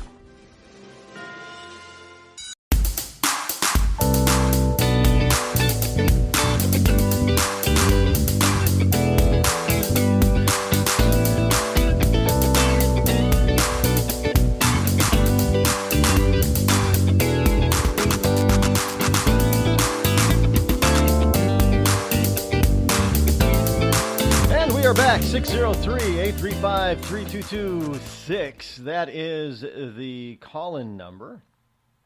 Should you wish to join me here live here on this program, this morning program. Truth spoken here, by the way. On a lighter note here, it came across my desk. There's a woman who is a grandmother and who is 70. I'm not looking at pictures of her. I'm not going to lie. There looks to be like maybe she had some slight work done on her face. It's not overt. She's probably had an eyelid tuck and a little bit of work done around her mouth. But for the most part, the reason why this woman, her name is Carolyn Hartz. Now, this woman is the epitome of a cougar, but she's 70. Her name is Carolyn Hartz, and she's from, of all places, Australia. She has lived for 28 years without sugar, artificial sweeteners. She uses natural alternative sweeteners, but not artificial sweeteners instead of sugar. And some have accused this grandmother of having work done secretly, but not the kind of, there's just no way that she's had work done because,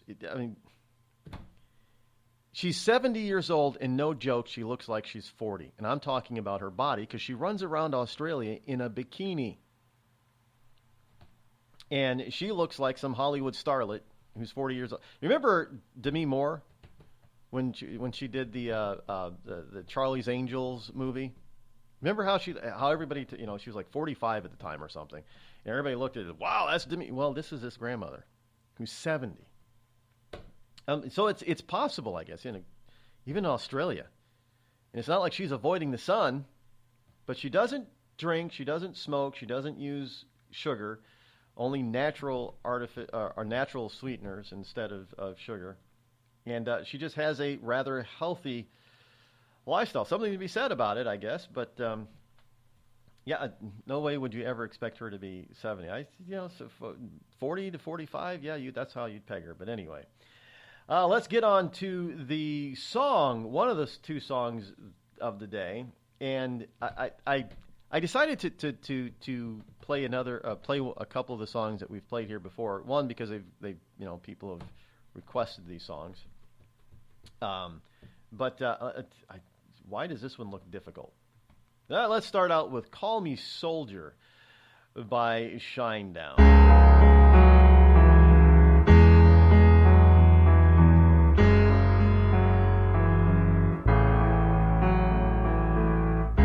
Wrap me in a bolt of lightning, send me on my way still smiling.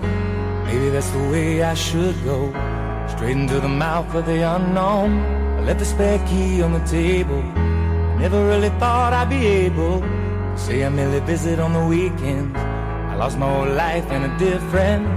I've said it so many times, I would change my ways, no, never mind. God knows I've tried.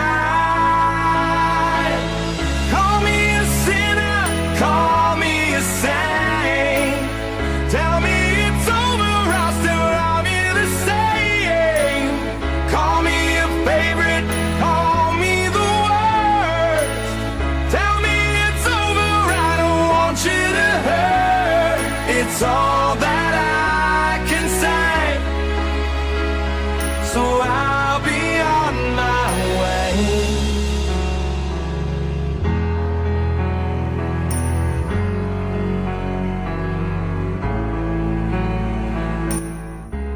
finally put it all together, but nothing really lasts forever.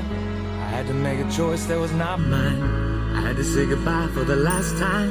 I kept my whole life in a suitcase, never really stayed in one place. Maybe that's the way it should be.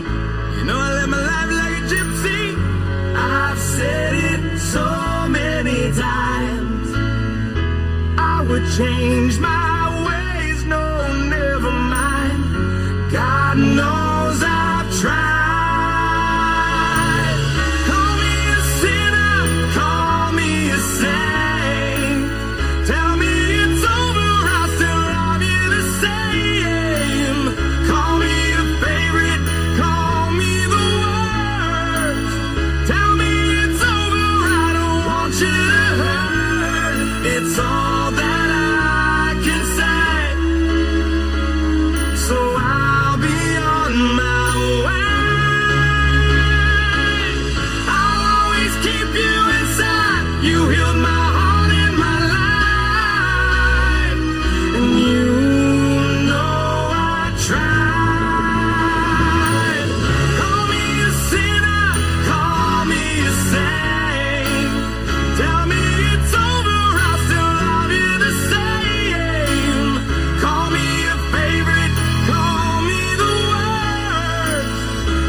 Down with Call Me a Soldier. Again, my thanks go out to them for submitting the song to the program to be played. I wish all these wonderful artists would.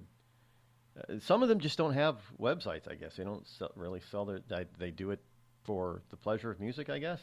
But I wish they would, because people like to buy some of this stuff. So, well.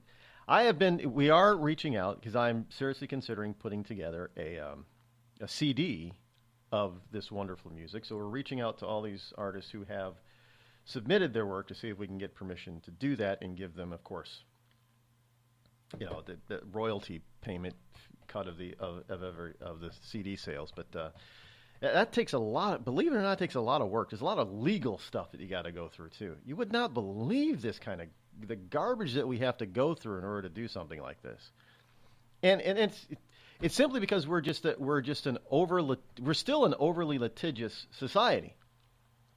And the first thing that a person does if they're unhappy about something is take you to court.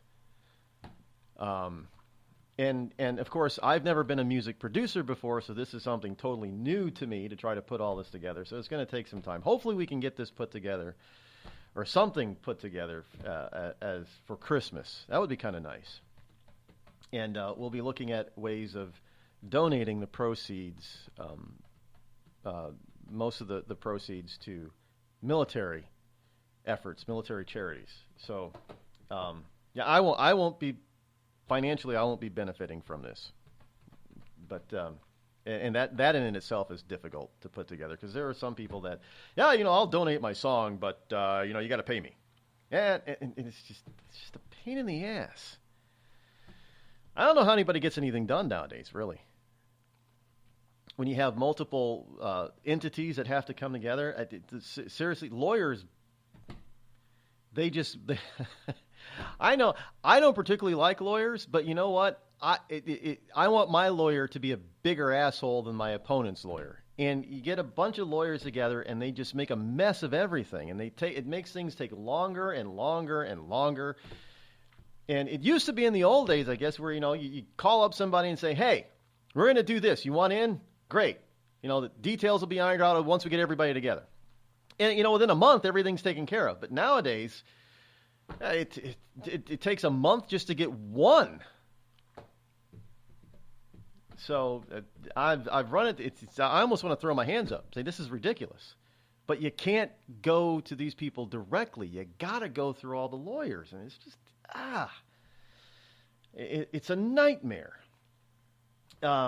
Any case, thank you to Shinedown. Lawsuit. Wall Street Journal's reporting a lawsuit that says litigious society. That was not done on purpose, by the way. But anyway, lawsuit says Seattle's tax the rich measure violates the state constitution. You will not believe what Seattle wants to do. Supporters of this income tax say a court ruling in favor of this measure will pave the way for the state to follow. A new tax the rich measure in Seattle was hit with its first legal challenge yesterday. The new City of Seattle measure passed by the City Council in July would impose a 2.25% tax additional on any income over $250,000 for single and $500 for couples filing jointly. It's expected to hit over 9,000 or 2% of the city's taxpayers. They want to tax the wealthy, the so-called wealthy. If they, folks, I mean, first of all, do you think wealthy people are stupid? Liberals often do this. They say, well, we're going to tax certain things because it's going to bring in this amount of income. You know, tax revenue, not income, tax revenue. And then when the tax hits, it doesn't come anywhere near the projection because they always think that, hey, you're going to willingly pay the tax because it's, the tax money is going to go to a good cause, so they say. The problem is, like in Philadelphia, well, we're gonna tax sugary soft drinks to the point where it's more expensive than beer, and their total tax revenue projections they're not even coming close in reality to their projections. As a matter of fact, the Philadelphia may see a negative impact on tax revenue. Why? Because people are losing their jobs in the soft drink industry within Philadelphia because nobody's buying soda in Philly. And the way things have been designed by government, by the way, for distribution of soft drinks and alcohol, it's very difficult in many states, in most municipalities, to produce your own product and distribute it yourself. You got to go through a distributor. Well, if nobody's buying, and these distributors have very tightly controlled distribution territories. Well, if nobody's buying your product, then you got to lay people off. Well, laying people off means that there's no tax revenue being generated by income. But you probably have to dish out, money in social services, welfare services in your community, because now you got more people unemployed. But our people stop buying the product? No, they just go outside of the jurisdiction that's overtaxing them, which in the case in Philadelphia, that's what we're doing. So that's what they're doing. So what's going to happen is they're saying, well, this is going to affect 9,000 people in Seattle. Well, first of all, rich people aren't stupid, so they're going to find every legal loophole possible to get their income below those two thresholds. And if they can't do that, they're just going to simply move outside of the city. And if the tax is attached, like Maine and other states and municipalities, well, if you work here, you got to pay the tax. Well, they just simply move their companies. These are people that probably own businesses, small businesses. And much like San Francisco, Seattle's already going through this with this minimum wage thing. They're finding that some businesses are moving outside of the city or they're laying off people. So what do you think they're going to do in these so-called rich people in Seattle? They're just going to move to legally avoid paying the tax. And their stupid tax revenue generation schemes are not going to come to fruition simply because people aren't going to stand for it. They're not going to willingly pay the money.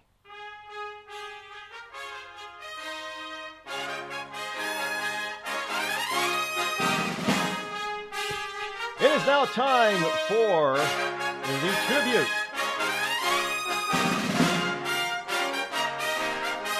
The military tribute to a fallen hero of our military. All four branches. I know there's only 3 branches in the DoD, but I've always considered the Coast Guard as being a military branch, but they are part of the Department of Homeland Security. And this one is comes in the form of, I haven't yet have a female one, so please, if you know a female who has also served, who's passed away, please send that tribute to the Rod Eccles Show at gmail.com. This is for Gary Hunsater, a sergeant of the U.S. Air Force. Date of birth was May 1942. Date of service, September 1962. End of service was May 1983. Gary, the family writes, was a strong man in every sense of the word. He won 2 amateur bodybuilding contests before entering the Air Force. He was a natural on and off the sports field, excelling in football and baseball. And in high school, he was a star in high school, as well as being a star on military softball teams, as well as coaching Little League baseball. When it came to service to family and country, Gary was a standout there as well.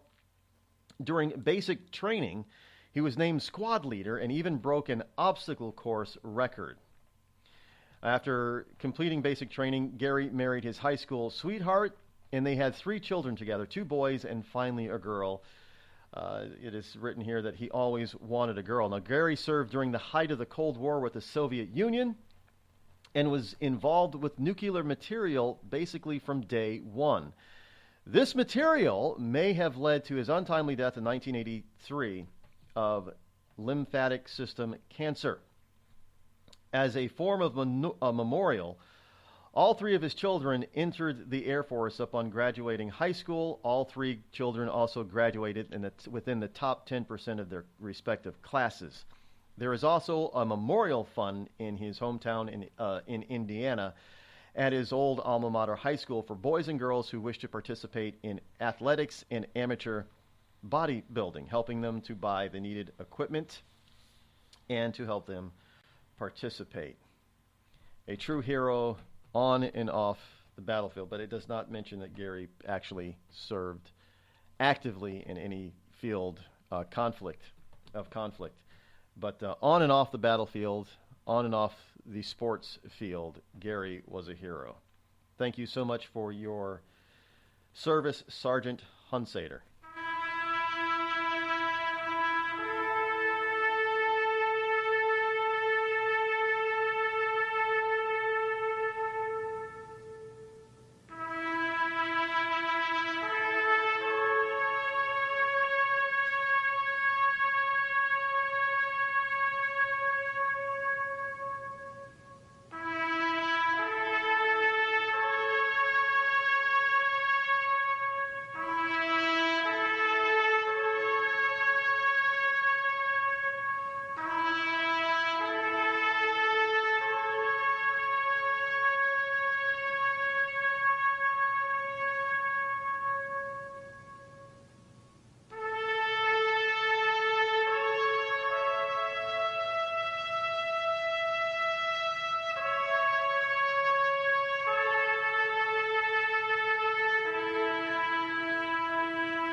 I'm not Rod Eccles, and I approve this message. A couple of weeks ago, a long-haired young person came into our bank and said, "I'll bet you're a Nazi." Well, I love America, support the Constitution, and believe in capitalism. So I told him I'm not a Nazi, and I'm not. So what happens? The punk breaks out 2 windows and pepper sprays an elderly woman in the face. You know, there's one thing about long-haired young people nowadays. They're real assholes. Long-haired young people, you suck. Give a man a fish and you feed him for a day. Sign him up for the Box of Bait Club and he'll never be hungry again. The Box of Bait Club is a brand new dream come true for every fisherman. Something new and different in your tackle box every month. Every month, another excuse to get outside and do what you love. Don't let this one get away. The Box of Bait Club is currently accepting a limited number of pre-orders with subscriptions starting at $39.95 per month. Find out more now. Log on to boxofbaitclub.com.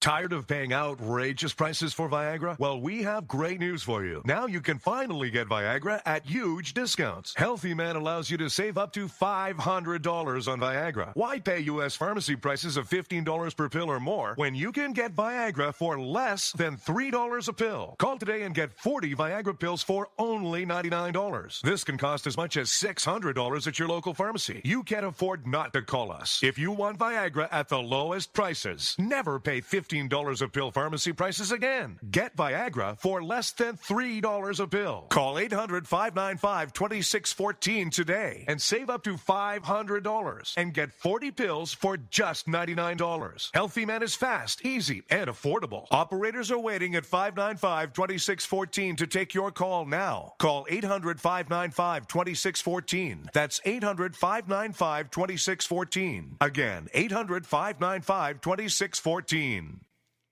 We've all heard of male enhancement, but now there's an expert on true male enhancement in the areas that really count. In Herb Ellis's book, Husband 2.0, Real Male Enhancement, you'll find answers to questions like, why doesn't she want to have sex? A quick start, quick results workout guide, plus what you can do as a side hustle to make money now. With all the great tips in this book, every man can benefit.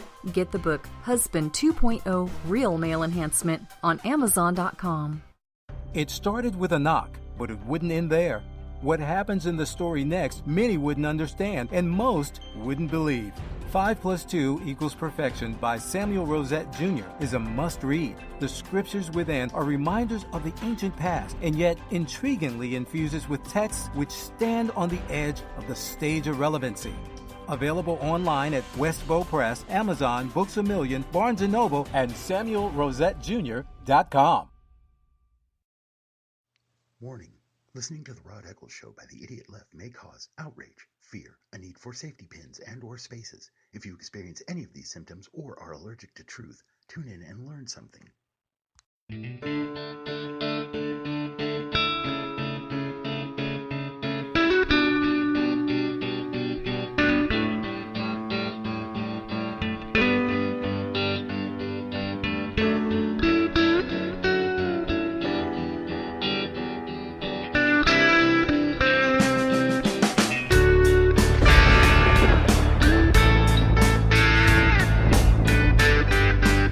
Interesting things I found about this family's tribute to the fallen hero is that all 3 kids went into the Air Force. Now, if you listen to any statistics from the military, they'll tell you that that well over 3/4 of career military children do not enter the military service themselves. I guess that's always been the case, but in this particular family, all 3, including the daughter, went in. Now, I don't know they didn't mention the extent of their service, whether they stayed minimal time or if they made it a career, I don't know. But I just found it interesting that they actually decided to go in. Good for them. And it's a family that wants to serve. Don't go anywhere. We're not done yet. Today, there's a beer for everyone. Hey, me and the guys are going out for beer. You want to come along? Nah, I got a lot of data to enter into the computer tonight. Now, there's a brew for the future. Want me to bring you something back? Thanks, but I got some right here. Microsoft Brew. You got a beer tap on your computer? With a head so thick you can float a mouse on it. Let me get this straight. You make your own beer with the computer? With the right software, you can do anything. Microsoft Brew. Here, I call this one Windows 95. I don't know. It leaves a bad taste in my mouth. And if you got to get there quicker, try the new ISDN malt liquor. When I found out I had atrial fibrillation, a serious but highly treatable heart condition, the first thing I thought of was who would take care of my wife and children if anything were to happen to me. My doctor recommended Prevactin. I had a lot of questions, so I did some research. It turns out Prevactin is the #1 recommended drug. for Crohn's disease. I think my doctor's trying to kill me and steal my wife. Doctors. They'll stop at nothing to get your wife. The Red Cross responds to nearly 66,000 disasters every year, most of them house fires. Red Cross President and CEO Gail McGovern says you need to develop an evacuation plan and practice it, especially with your children. It takes just 2 minutes for a home to be engulfed in flames. Practice those drills. We all think our kids know what to do. They don't. We need to teach them. We have started a large campaign where we're going into vulnerable communities and helping install smoke alarms. Already 92 lives were saved, and 4 of those lives were saved by a 5-year-old girl who remembered what we taught them during these fire drills, and she got her family out. We also have a slew of free apps that people can download onto their smartphones. It's what to do in every kind of disaster you can imagine, how to prepare and how to recover. To help support all the Red Cross does and to make a financial donation, go to redcross.org. That's redcross.org. See that cute little dog in the pet store window? Chances are it came from a puppy mill. A breeding facility that forces caged, neglected, and often sick dogs to churn out puppy after puppy to be sold for profit. Meanwhile, millions of wonderful, healthy pets end up in animal shelters. This leads to the killing of more than 9,000 by the end of today. But with one simple choice, you can help. Just by deciding to adopt instead of purchase your next pet. Animal shelters are full of amazing pets looking for a home. When you adopt your new best friend, not only are you saving a life, you're taking a stand against puppy mills.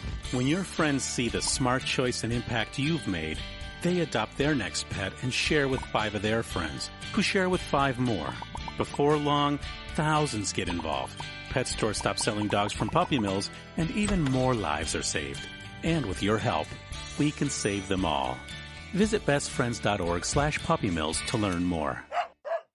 Every day, the men and women of the United States Marine Corps demonstrate their commitment to defend the American way of life.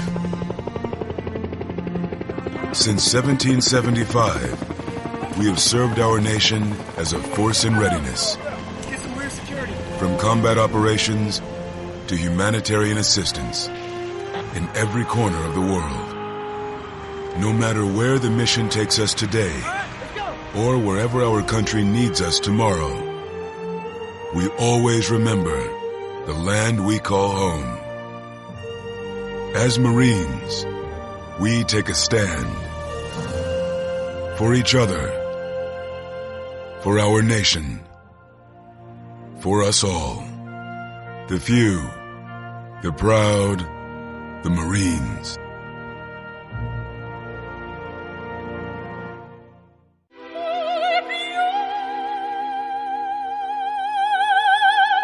The human voice. It can be sweet as music, powerful as thunder, and so, my fellow Americans, cheerful as laughter. But for millions of people, it can also be a sign of COPD. This serious lung disease can make it so hard to breathe, you often can't catch a breath or finish a sentence, let alone carry a tune. And many who have COPD don't even know it. That's where your voice comes in. If you think you or a loved one have symptoms, talk with a healthcare provider. Early diagnosis can mean better treatments and quality of life. Join us in raising our voices for the millions with COPD who can't. Learn more, breathe better at NIH.gov.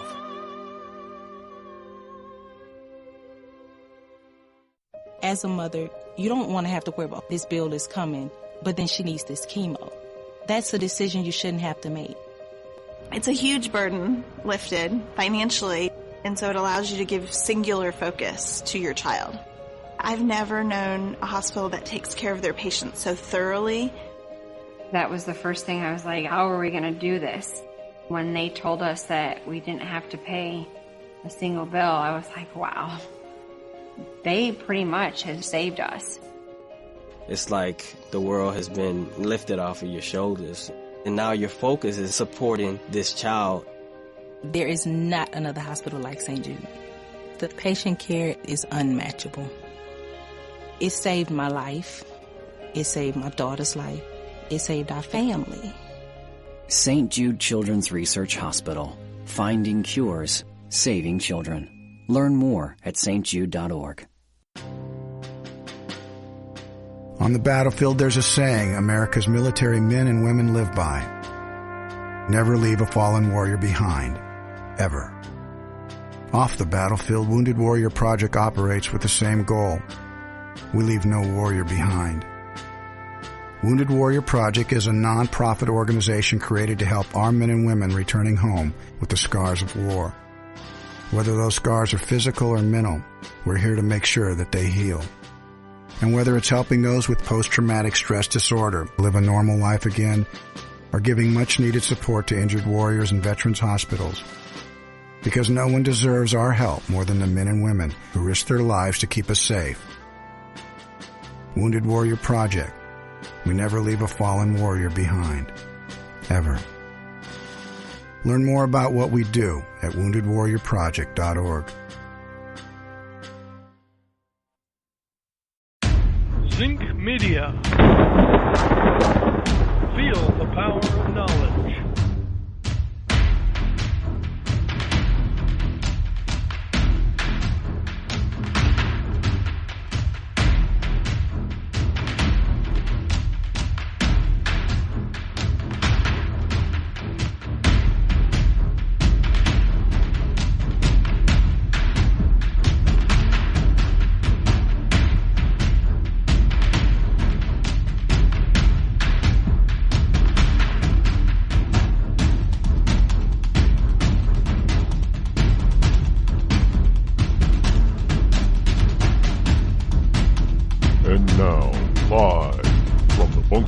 Studio located somewhere within the great granite state of New Hampshire is Rod Eccles. Welcome back, hour number 3 here on the Rod Eccles Show. Yes, indeed, welcome to all of you wonderful liberty lovers and ecclesiastites all across the globe, new listeners, old listeners, any listeners that are out there. Glad that you're all here. This morning as we kick off hour number 3, the fastest 3 hours on Internet Talk Radio, which is right here. 603-835-3226 is the call-in number. One of the,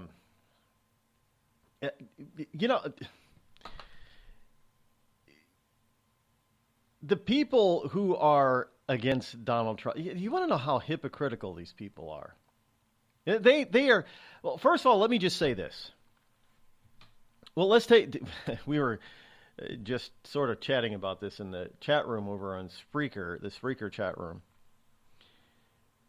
What was one of the first things that these people chastised and made fun of Donald Trump for? Well, his hair. Now, anybody remember when John Kerry and John Edwards were running for president and vice president? Against George W. Bush, who was seeking a second term. What was the big thing about those two? Oh yeah, they had better hair than George Bush and Dick Cheney. About their hair, right? They had great hair. Yeah, and frankly, remembering some of the pictures, they both had dark, full heads of hair. They had better hair. But remember, now, nobody ever said that these two guys were wearing any type of toupee or anything like that, wigs. And remember what they said about Ronald Reagan. It was so bad about Ronald Reagan's hair that his own barber said, no, that's Ronnie's natural hair. He's never had any implants or blah, blah, blah, blah, blah. But I said he didn't color it. That was Ronald Reagan's natural hair. Nobody ever questioned whether or not John Kerry and Edwards had natural hair or not. And then we get the half-bald one who had obviously notable hair implants in Biden. Nobody made fun of his hair. I mean, you could look at his hair and say, my God, that's the worst. It's one of the worst hair transplant procedures or whatever surgeries I've ever seen in the man. It was like everything was all lined up in rows like when you plant trees. Nobody talked about his hair or lack thereof. But that's one of the things that they talk. I mean, and Trump has always had longer hair, going back to the 70s and 80s. He's never had the traditional political and businessman short crop hair type of thing. It's always been longer. Now, notice of late though, it has been a little bit shorter. Not much, but it's been cropped a little bit cleaner and shorter. But they still make fun of his hair. I mean, really? Well, this is part of the ongoing crusade against Donald Trump. Now, this particular story also plays into the fact that you have all these people talking about and trying to sue because they're being blocked on social media. Certain politicos are blocking them. Oh, that's anti-freedom of speech, man. I have a right to talk on social media. Well, as is always the truth, you always have to look, well, why are they screaming so loudly about being blocked on social media? They must be doing something themselves to hide the fact, to hide this particular fact that they're doing something themselves to diminish or squash freedom of speech. And lo and behold, I was right, as I almost always am. The Gateway Pundit comes out with a story. They have a leaked memo. Soros-funded Media Matters is working with Facebook and Twitter to kill pro-Trump posts and articles. Why isn't that anti-freedom of speech? Here's a story. The Washington Free Beacon published a lengthy document from the far-left operative of David Brock, the founder of Soros-funded Media Matters, from a January donor retreat. So they've been at this since, before Trump was inaugurated, but since January. The 49-page memo outlines how the George Soros-funded groups of Media Matters, American Bridge, Citizens for Responsibility and Ethics in Washington, otherwise known as CREW, Citizens for Responsibility and Ethics? Responsibility and Ethics? In Washington? And Share Blue reveals a plan on how they plan to undermine President Trump's agenda and help Democrats win control of Congress and the White House by 2020. Now, notice that this is not just with the Democrats, but folks, here's a little bit of insight for you. Notice how Democrats especially, but also the GOP, Republicans, none of them talk about doing what's best for the country. It's always about which party's in power and which party is out of power, and the party out of power is trying to get back into power, and the party that's in power trying to keep the power. For the party, not the people. So you have these idiots over at these various George Soros-funded groups who all they want to do is get Democrats back in control. Screw you and me, little people. That doesn't matter. And in order to do it, what they plan to do is squash your so-called freedom of speech. While at the same time, they're out there trying to sue certain political figures who block them on Twitter. And understand, if I block you on Twitter, now I've never blocked anybody on Twitter, but if I were to block you on Twitter, that does not prevent you from posting on Twitter. It just means I won't see your post.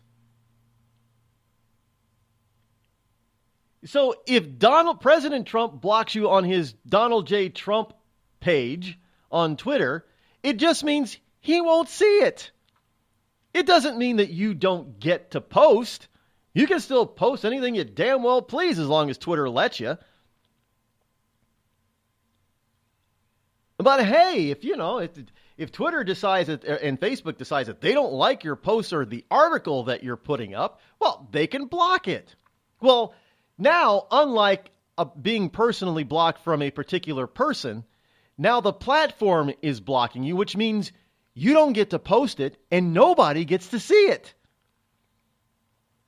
Now I ask you, which one of those two scenarios is more anti-freedom of speech?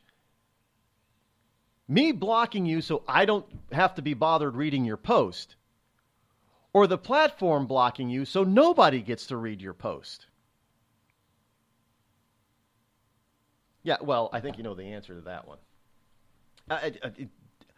This is, every time the left screams that the right is doing something to them, that's not the problem. The problem is that they are trying to hide the fact that they are doing exactly the same thing or even worse. And they don't want you to know about it because, the left is obviously very loud when they want to do things. They're very loud at it. And, it's like Maxine Waters, talking about, we're going to impeach Trump. We're going to get him. Impeach him. For anything. Why? Well, because of the Russian collusion. No evidence of it, but they keep pounding away at this stuff. Why? Because it's hiding the fact that their operatives are guilty of what they're accusing Trump of and more. And the lamestream media is following suit, man. They're following right in line, and they don't report the stuff that they find out about Hillary and the Hillary campaign and other Democrats and what they've done with Russians and Russian collusion and Ukrainians and Ukrainian collusion and all this other kind of stuff. They're not going to report that. But they'll report some speculation. They'll even report ad nauseum on a fake dossier. Even after everybody knows that the dossier is fake, the people that wrote the dossier admitted it was fake. They told you how they wrote it, when they wrote it, where they wrote it, how they distributed it. It's all fake, made up, and they still present it to you as fact. I mean, this whole thing,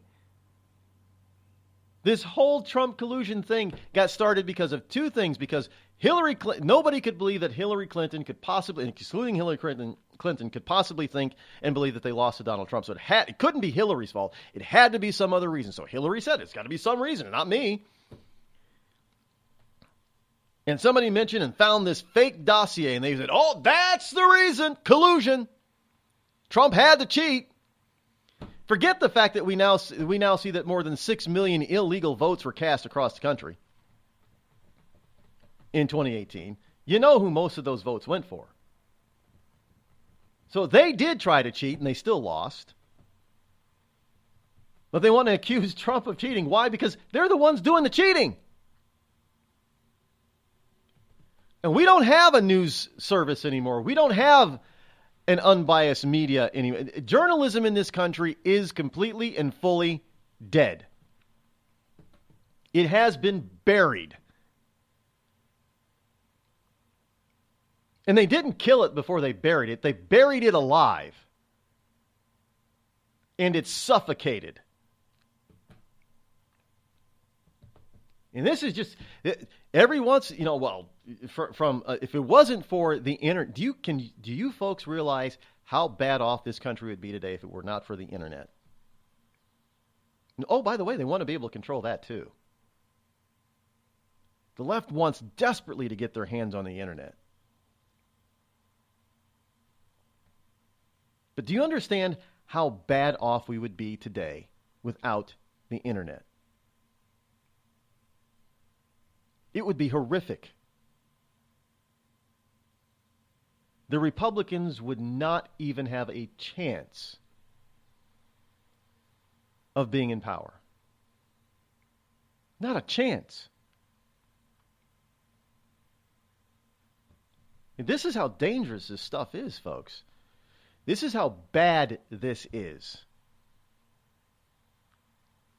This is, believe it or not, a David versus Goliath scenario. Not because we on the right are outnumbered by the left, but because the left is much louder Thus, they appear like giants.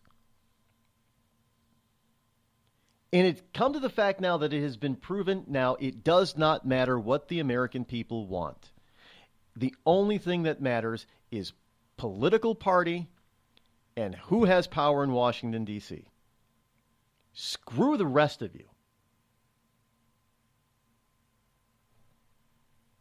And I dare anybody, I challenge anybody to prove me wrong.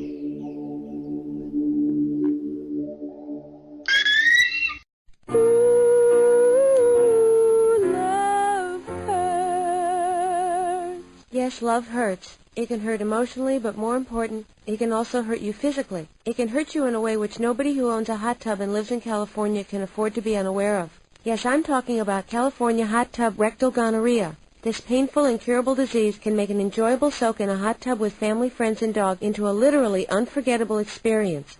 If you catch California hot tub rectal gonorrhea, not only will you walk around feeling like you're about to pass a twisted sardine can lid, you'll also smell like a pile of burning tractor tires. So don't jump out of the frying pan and into the hot tub, because if you get California hot tub rectal gonorrhea, it'll really burn your ass. This has been a public service message brought to you by the Citizens Against CHTRG Foundation.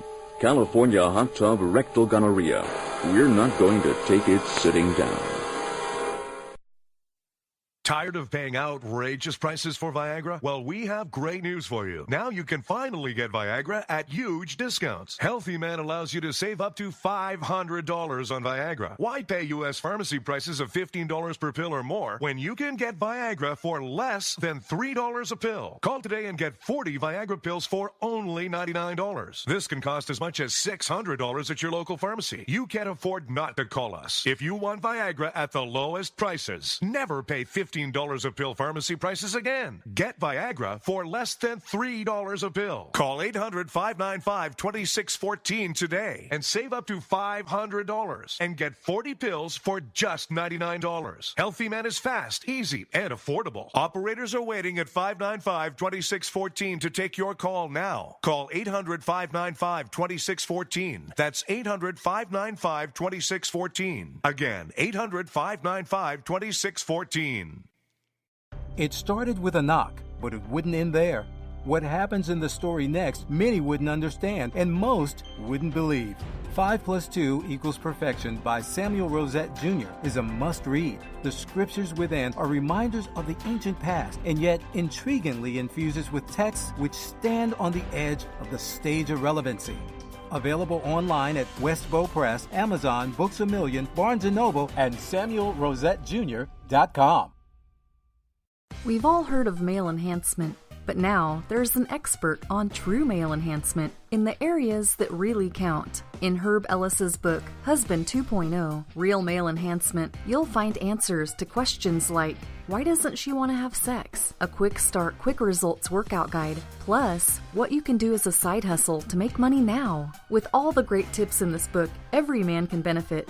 Get the book, Husband 2.0, Real Male Enhancement, on Amazon.com.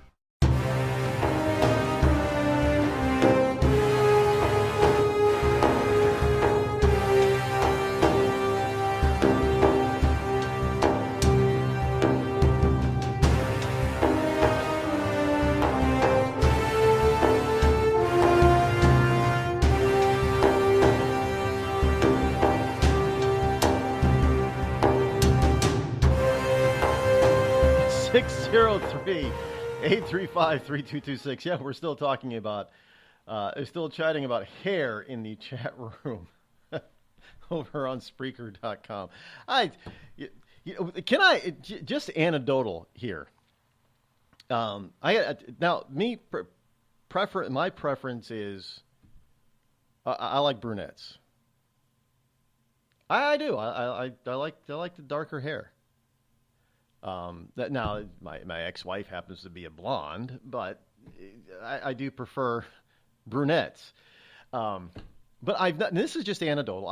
What I personally, now it's hard to tell with women because women are more predisposed to color their hair. So, and the coloring agents today have become so natural looking. It's hard to tell when somebody colors their hair when it comes to ladies, and that's fine. Nothing against that. But I've noticed on the male side that there are different kinds of hair, yes, but there are certain ethnic backgrounds that have certain qualities about their hair. Now, typically in my world, and I come across a lot of people, and I've noticed this, but typically it seems like blonde males tend to lose their hair more often than brunettes. Now, I don't know if that's true or not, but just anecdotally speaking. And they tend to lose it sooner than those with darker hair. Now, for European men with dark hair, they tend to get the salt and pepper and go gray sooner than just about anybody else. Now, this is not 100%. It's just me generally noticing this stuff. And the people that I find that have absolutely great hair, just naturally speaking, in no order here of greatest to which one is best or not, but I find that in males, and to some extent females too, but it's a little bit more difficult to tell with women because they do so much to their hair to make it look good. Where guys don't normally do that. It's just, the way it is. Sure, they'll get it cut and they'll keep it clean and that kind of thing, but they don't do a lot of heavy lifting, let's just say, on their hair like women do. So naturally speaking, when you see a guy, the guys with the nicest hair, first of all, tend to be those with the brunettes, I guess, dark hair. They tend to be Native Americans, Latinos, and Asians.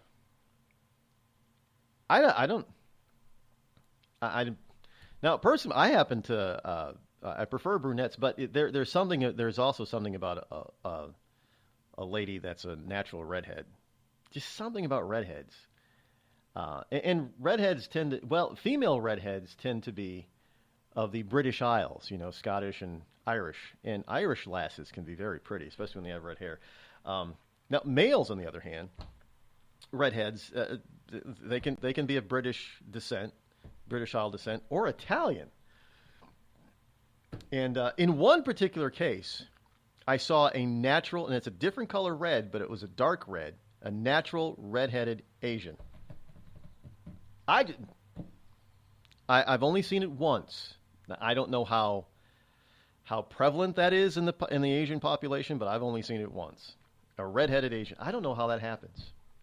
There's got to be some mixing going on somewhere in his DNA and his ancestral history. But a redheaded Asian. They're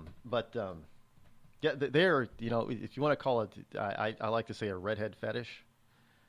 Never dated a redhead though. I have never dated a natural redhead. Maybe that's why I have a fetish for him. In any case.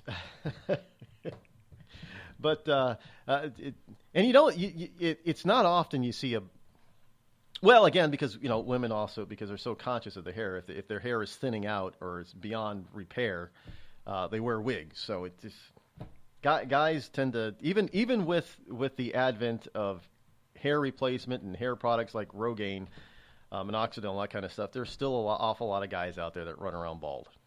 So it just goes to show we have the ability to stave off baldness, male pattern baldness, but the vast majority of men do not. Now, me myself, I'm thankful I still have a full head of hair. My grandfathers, both maternal and paternal, both passed away with full heads of hair. So I think I'm pretty safe.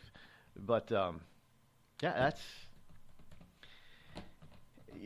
hair is a big part of how a person looks and how a person is perceived. It doesn't always help, like it didn't help John Kerry and John Edwards win the presidency, but it doesn't hurt to have a good head of hair. And if you're the wrong kind of political person with a good head of hair, they're going to make fun of it. Thus, Ronald Reagan and Donald Trump. Which, by the way, I don't know how many times he's proven that that's his real hair. People have yanked on it before. He's allowed people to pull on it, especially kids, and it doesn't move, so it's not a toupee. Just saying. The Red Cross responds to nearly 66,000 disasters every year, most of them house fires. Red Cross President and CEO Gail McGovern says you need to develop an evacuation plan and practice it, especially with your children. It takes just 2 minutes for a home to be engulfed in flames. Practice those drills. We all think our kids know what to do. They don't. We need to teach them. We have started a large campaign where we're going into vulnerable communities and helping install smoke alarms. Already 92 lives were saved, and 4 of those lives were saved by a 5-year-old girl who remembered what we taught them during these fire drills, and she got her family out. We also have a slew of free apps that people can download onto their smartphones. It's what to do in every kind of disaster you can imagine, how to prepare and how to recover. To help support all the Red Cross does and to make a financial donation, go to redcross.org. That's redcross.org. I'm just so happy my father had a chance to see his kids before he passed. I just want to say thank you.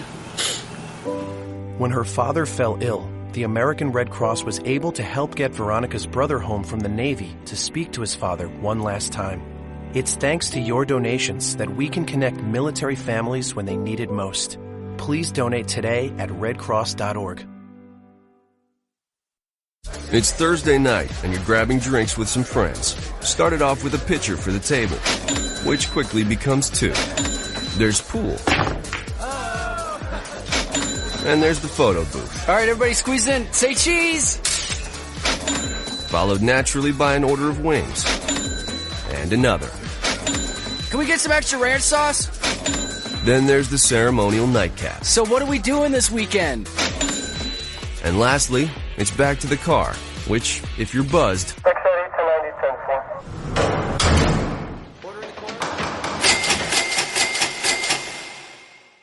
could be the most expensive night of your life. Getting pulled over for buzz driving could cost you around $10,000 in fines, legal fees, and increased insurance rates. Nothing kills a buzz like getting pulled over for buzz driving, because buzz driving is drunk driving. Brought to you by the National Highway Traffic Safety Administration and the Ad Council. Every day, the men and women of the United States Marine Corps demonstrate their commitment to defend the American way of life. Since 1775, we have served our nation as a force in readiness. Get some rear security. From combat operations to humanitarian assistance in every corner of the world. No matter where the mission takes us today, or wherever our country needs us tomorrow, we always remember the land we call home. As Marines, we take a stand for each other, for our nation, for us all. The few, the proud, the Marines.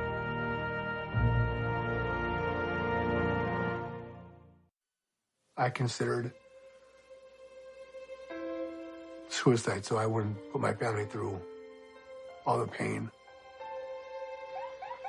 Many of our warriors are returning home from the battlefield, only to face a new war as they struggle with devastating injuries.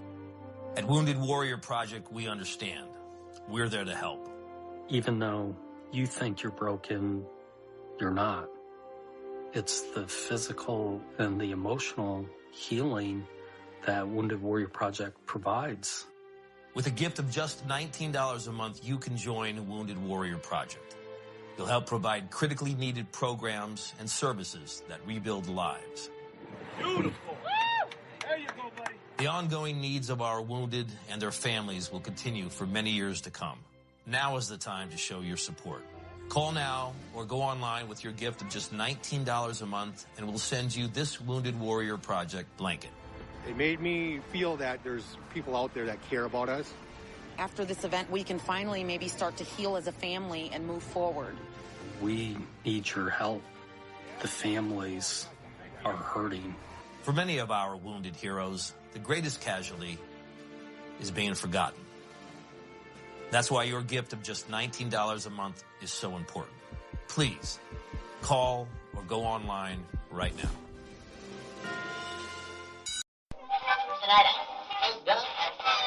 This is Free America broadcasting on the Rod Eccles Show with a message to all patriots trapped behind the lines in California, New York, Boston, and Chicago. Don't give up, true lovers of America. Even as we speak, moves are being made to drive the invaders back to the land from which they came. Defeat the would-be dictators and lift the chains of tyranny from around your neck. Stay strong.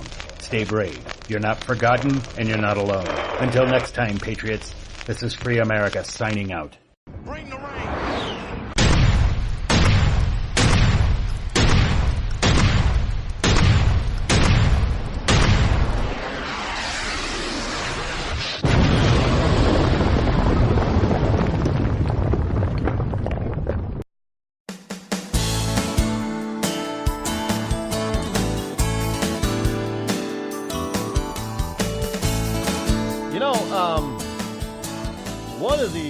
One of the things that I find very interesting, especially in this country, is how we are a melting pot. Now, I have quite a few relatives on my mother's mother side, my grandmother's side, if you will, that that side of the family actually has some Irish. Now, I don't think I have any Irish in me, but on that side of the family, there's Irish mixed in there. And I have a lot of relatives on that side of the family.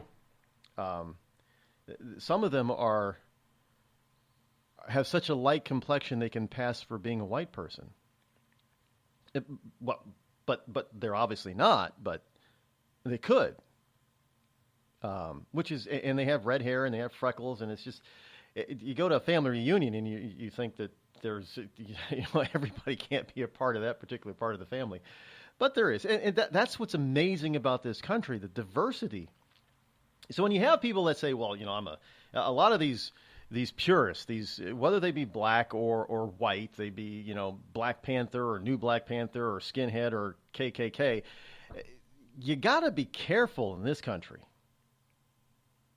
Because it has been, especially now that we can do DNA testing and figure out where your ancestry comes from, there are a lot of people finding out stuff that they didn't know about themselves.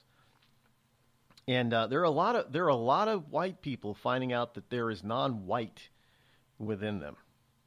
I wonder what a full-on racist, whether they be black or white, what they do when they find out that they're not the purebred they thought they were. That's why it's very difficult to be a racist. I mean, it's just stupid. I guess that would be and understand that a lot of this comes from the Democrat side in this country too. Still to this day. Remember, the Democrat Party is still the party of racist and slavery. You're just saying. That sound means that it is now time for the military report. At this time every week, we try to bring you some news directly for and about our wonderful military. Unfortunately, this first story is not good news for our military. Yes, and this goes to point out one of the major flaws in Obamacare. Death panels, anybody? The VA is forced to rehire a fired director of the D.C. Veterans Hospital. Yes, a former director of the Veterans Hospital in the nation's capital who had been fired for poor leadership has been rehired.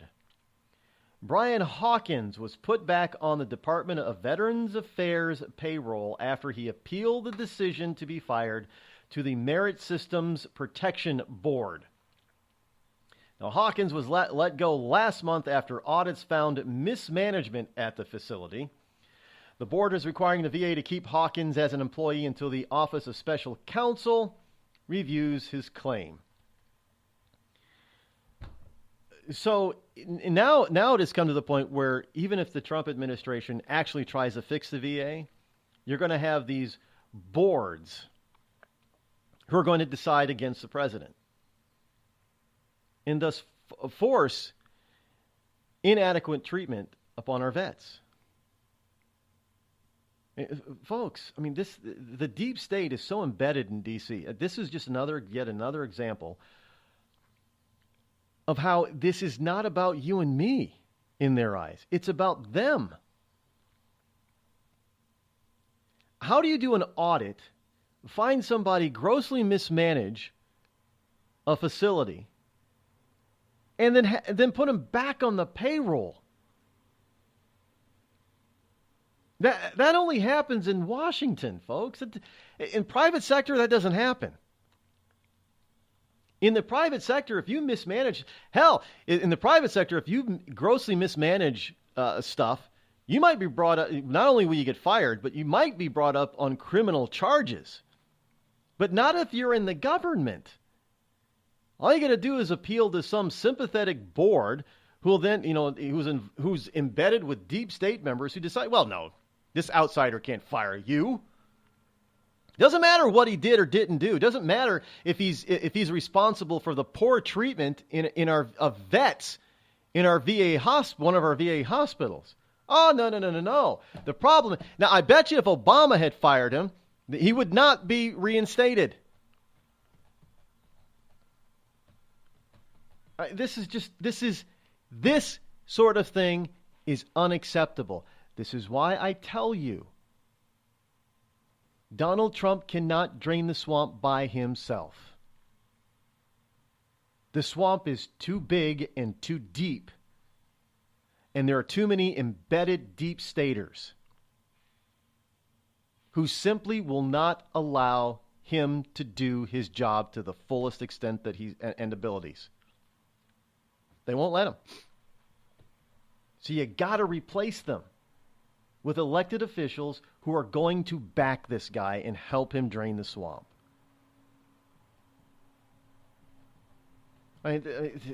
Absolutely. And you're not going to hear this kind of stuff from the lamestream media or the big talking heads, by the way. They're not going to tell you this kind of stuff either. How do you reinstate somebody who's been proven through an audit to mismanage a government facility? Well, because it's a government facility. That's how you reinstate somebody. Private sector? I mean, from the reports that I've read about this audit, this guy, if he were in the private sector, he would have been brought up on criminal charges. I have no doubt. But if you're in the government and you're part of the deep state, you get rehired. There's just no way that this should stand. Second report, some good news. Air Force graduate, this is from Military Times, the Air Force graduates its first enlisted female pilot. The Air Force's first enlisted female pilot has graduated from undergraduate remotely piloted aircraft training. Tech Sergeant Courtney completed the course last week, making her the first enlisted woman to graduate from the training. The Air Force has not released the last names of RPA pilots to protect their identities, but for those of you who want to know, she's a blonde. But anyway, she has her remote piloted aircraft wings. Now, basically that's drone aircraft. I got to admit, I didn't know really that drone pilots were actually considered to be pilots or flyboys, and in this particular case, fly girls, and not from In Living Color. Isn't that what they call the dancers in Living Color, fly girls? So different kind of fly girl. No, Rod, it's fly woman. No, if it's a fly boy, it's a fly girl. So congratulations to Tech Sergeant Courtney for graduating. And drones are a lot different from an actual aircraft, actually, when it comes to needing physical strength. And that's, look, technology is making things easier for both sexes, I guess. But congratulations to her. That's some good news. Then that has nothing to do with forcing the military to be home to social experiments. She had to pass the course satisfactorily, and she did. And so now I didn't realize that we didn't have females flying drones more, but evidently in the Air Force, evidently she's the first one. And I'm sure there will be more to follow. Good for her. And that is this week's military report. Some good news to report to you on that. Let us now get to, before we run out of time, the second military tribute song of the day called Liberty. I think you've heard this one before as well. Liberty.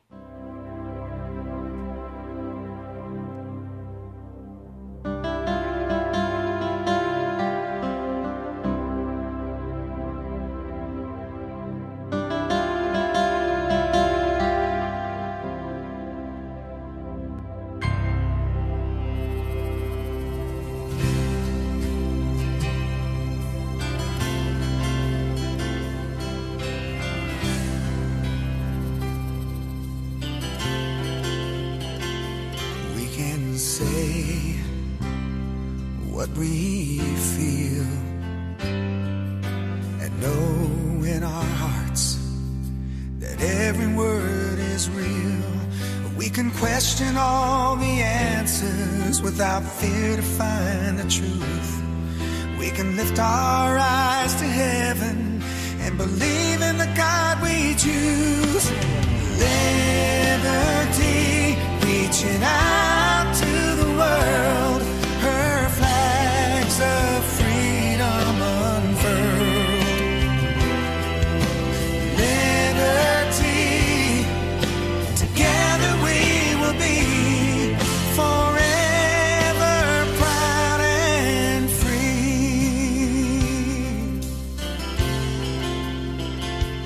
We can sing out loud our own song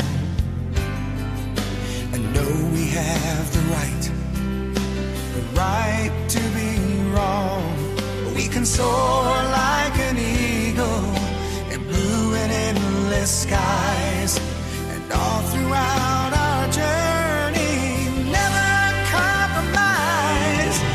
Liberty, reaching out to the world, her flags of freedom unfurled.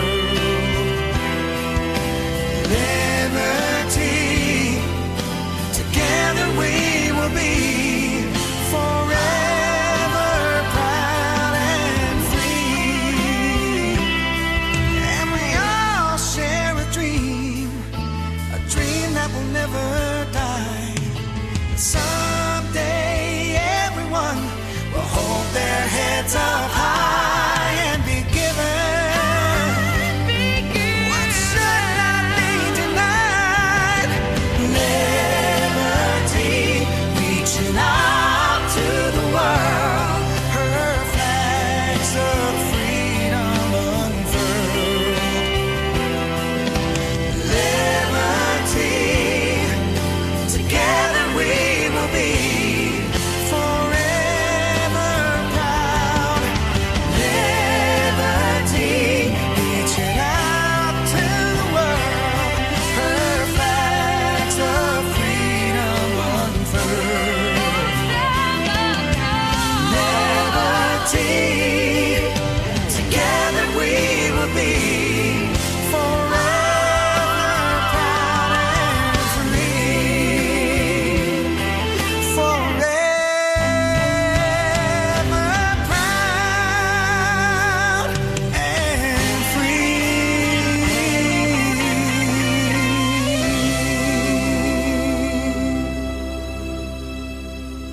Liberty by Ronnie Kimball. Thanks so much to Ronnie and his people for sending that one over.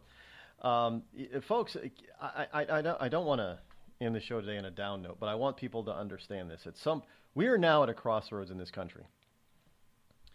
And we are now at a crossroads not for this country, but the whole of humanity, probably for the next millennium. We will decide, this group of generations alive today will decide whether or not the United States exists for another 100, 200 years, or we don't. And whether liberty will reign across the world, or it won't. We have two choices. We can go with the globalist ideal, which then limits and eliminates, basically, freedom. And once that happens with today's technology, it'll be nearly impossible to regain it. And we're at that crossroads here. And literally, this whole notion that, the United States will end as we know it. No, not as we know it. The United States will end. It will at some point within this century, we will make the decision to either keep the United States or to disband it and form a different country or countries, most likely. That's how serious this is. I cannot state that more emphatically. Donald Trump is probably our last and best hope. And if we don't help him, it won't be his fault. It'll be ours, the American people, who at some point, if we fail, we won't be called Americans anymore.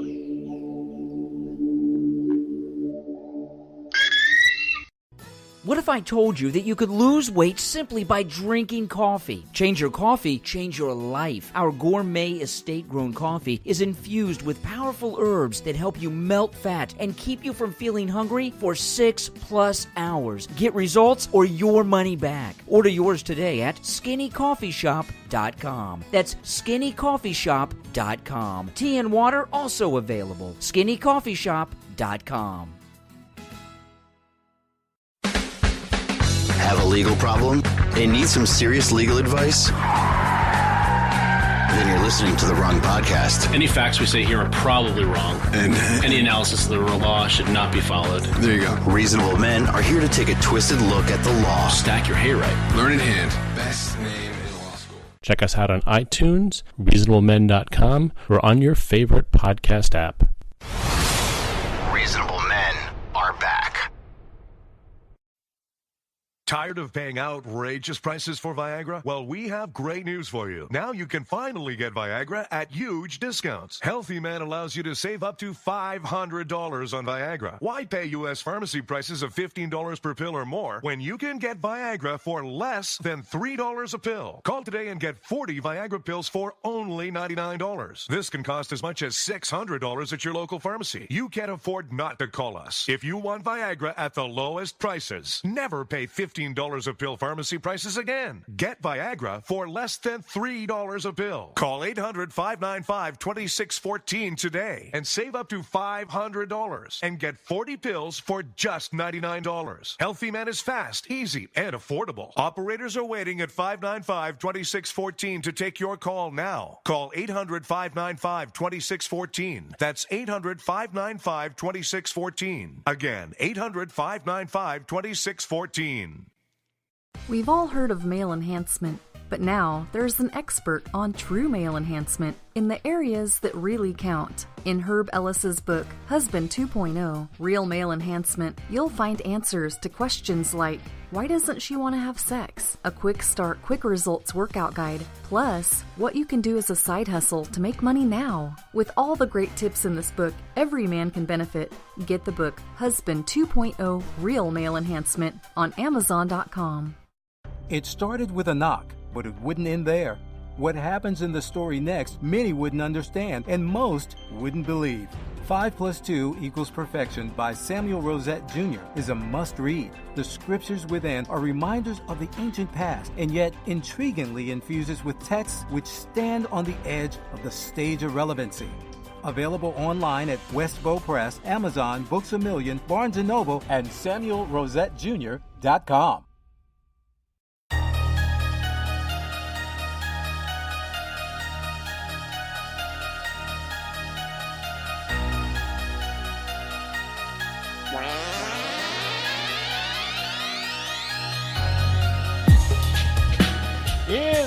like Mueller is trying to get down and dirty, and he's all covered in the muck and mire of the swamp. But evidently, he also sought cooperation from Manafort's son-in-law. Now, the top former Trump campaign chairman is the focus of inquiries into his business dealings now.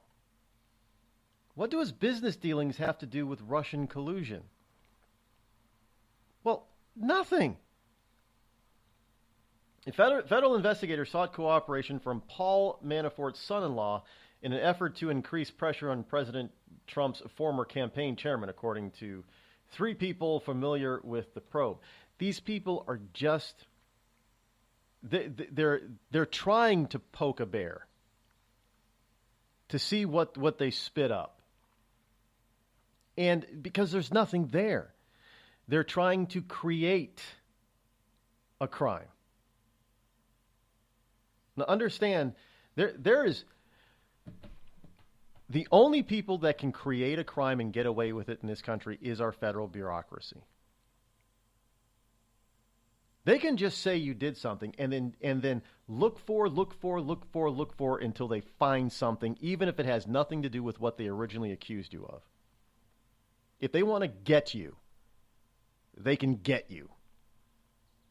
It's that insidious. Speaking of the feds, by the way, finally today, Black Sky event. Feds are preparing for widespread power outages across the USA. Supposedly, according to InfoWars, I know it's InfoWars, but he isn't all. Alex Jones and his crew aren't always conspiracy theorist nut jobs. They do get stuff right. They do have some good inside the Beltway people that leak them information. Experts gear up for a catastrophe that would bring society to its knees. If you want to bring society to its knees in this country, all you got to do is just cut the electricity. I'm not kidding. We are so dependent on not just power, but electricity, because that power is everything, including the internet. You want to bring the internet down, stop people from talking and conversing and sharing information and spreading the word? Cut the power to the internet. If you cannot stop the internet, if there's no on or off switch, cut the power. You won't be able to do anything. Unless you have unless you have a generator. But then, if you cut the power to the servers, that's it. And we've had if you don't think that that's not possible, we've had outages of various internet server systems in the past. A few months ago, it happened here in the Northeast, where websites, and my website was one of those. Thousands upon thousands of websites based in the USA were down because there was a problem at one of the Cisco internet server farms. And they went down. And so for half a day, we were all out. There's nothing we could do. So that's a possibility. But in any case, I guess we'll have to continue the conversation tomorrow because we are out of time for today. But tomorrow is also Open Mic Freedom Friday. Just about anything goes. So until then, enjoy your Thursday. Have a wonderful afternoon. We will see you here tomorrow. Thanks for tuning in. I'm Rod Eccles. I'm out.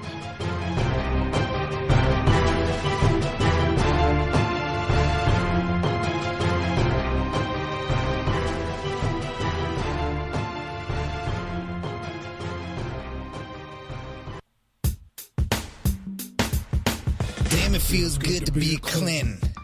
Damn, it feels good to be a Clinton. A shameless politician always plays her cards right. Got a crew for the fight on the airwaves. Lapdogs in the press keep their mouths tight. Cause a Clinton never needs to explain why it is what they done or with who. A real Clinton knows that they're entitled, and you don't get to know what they do.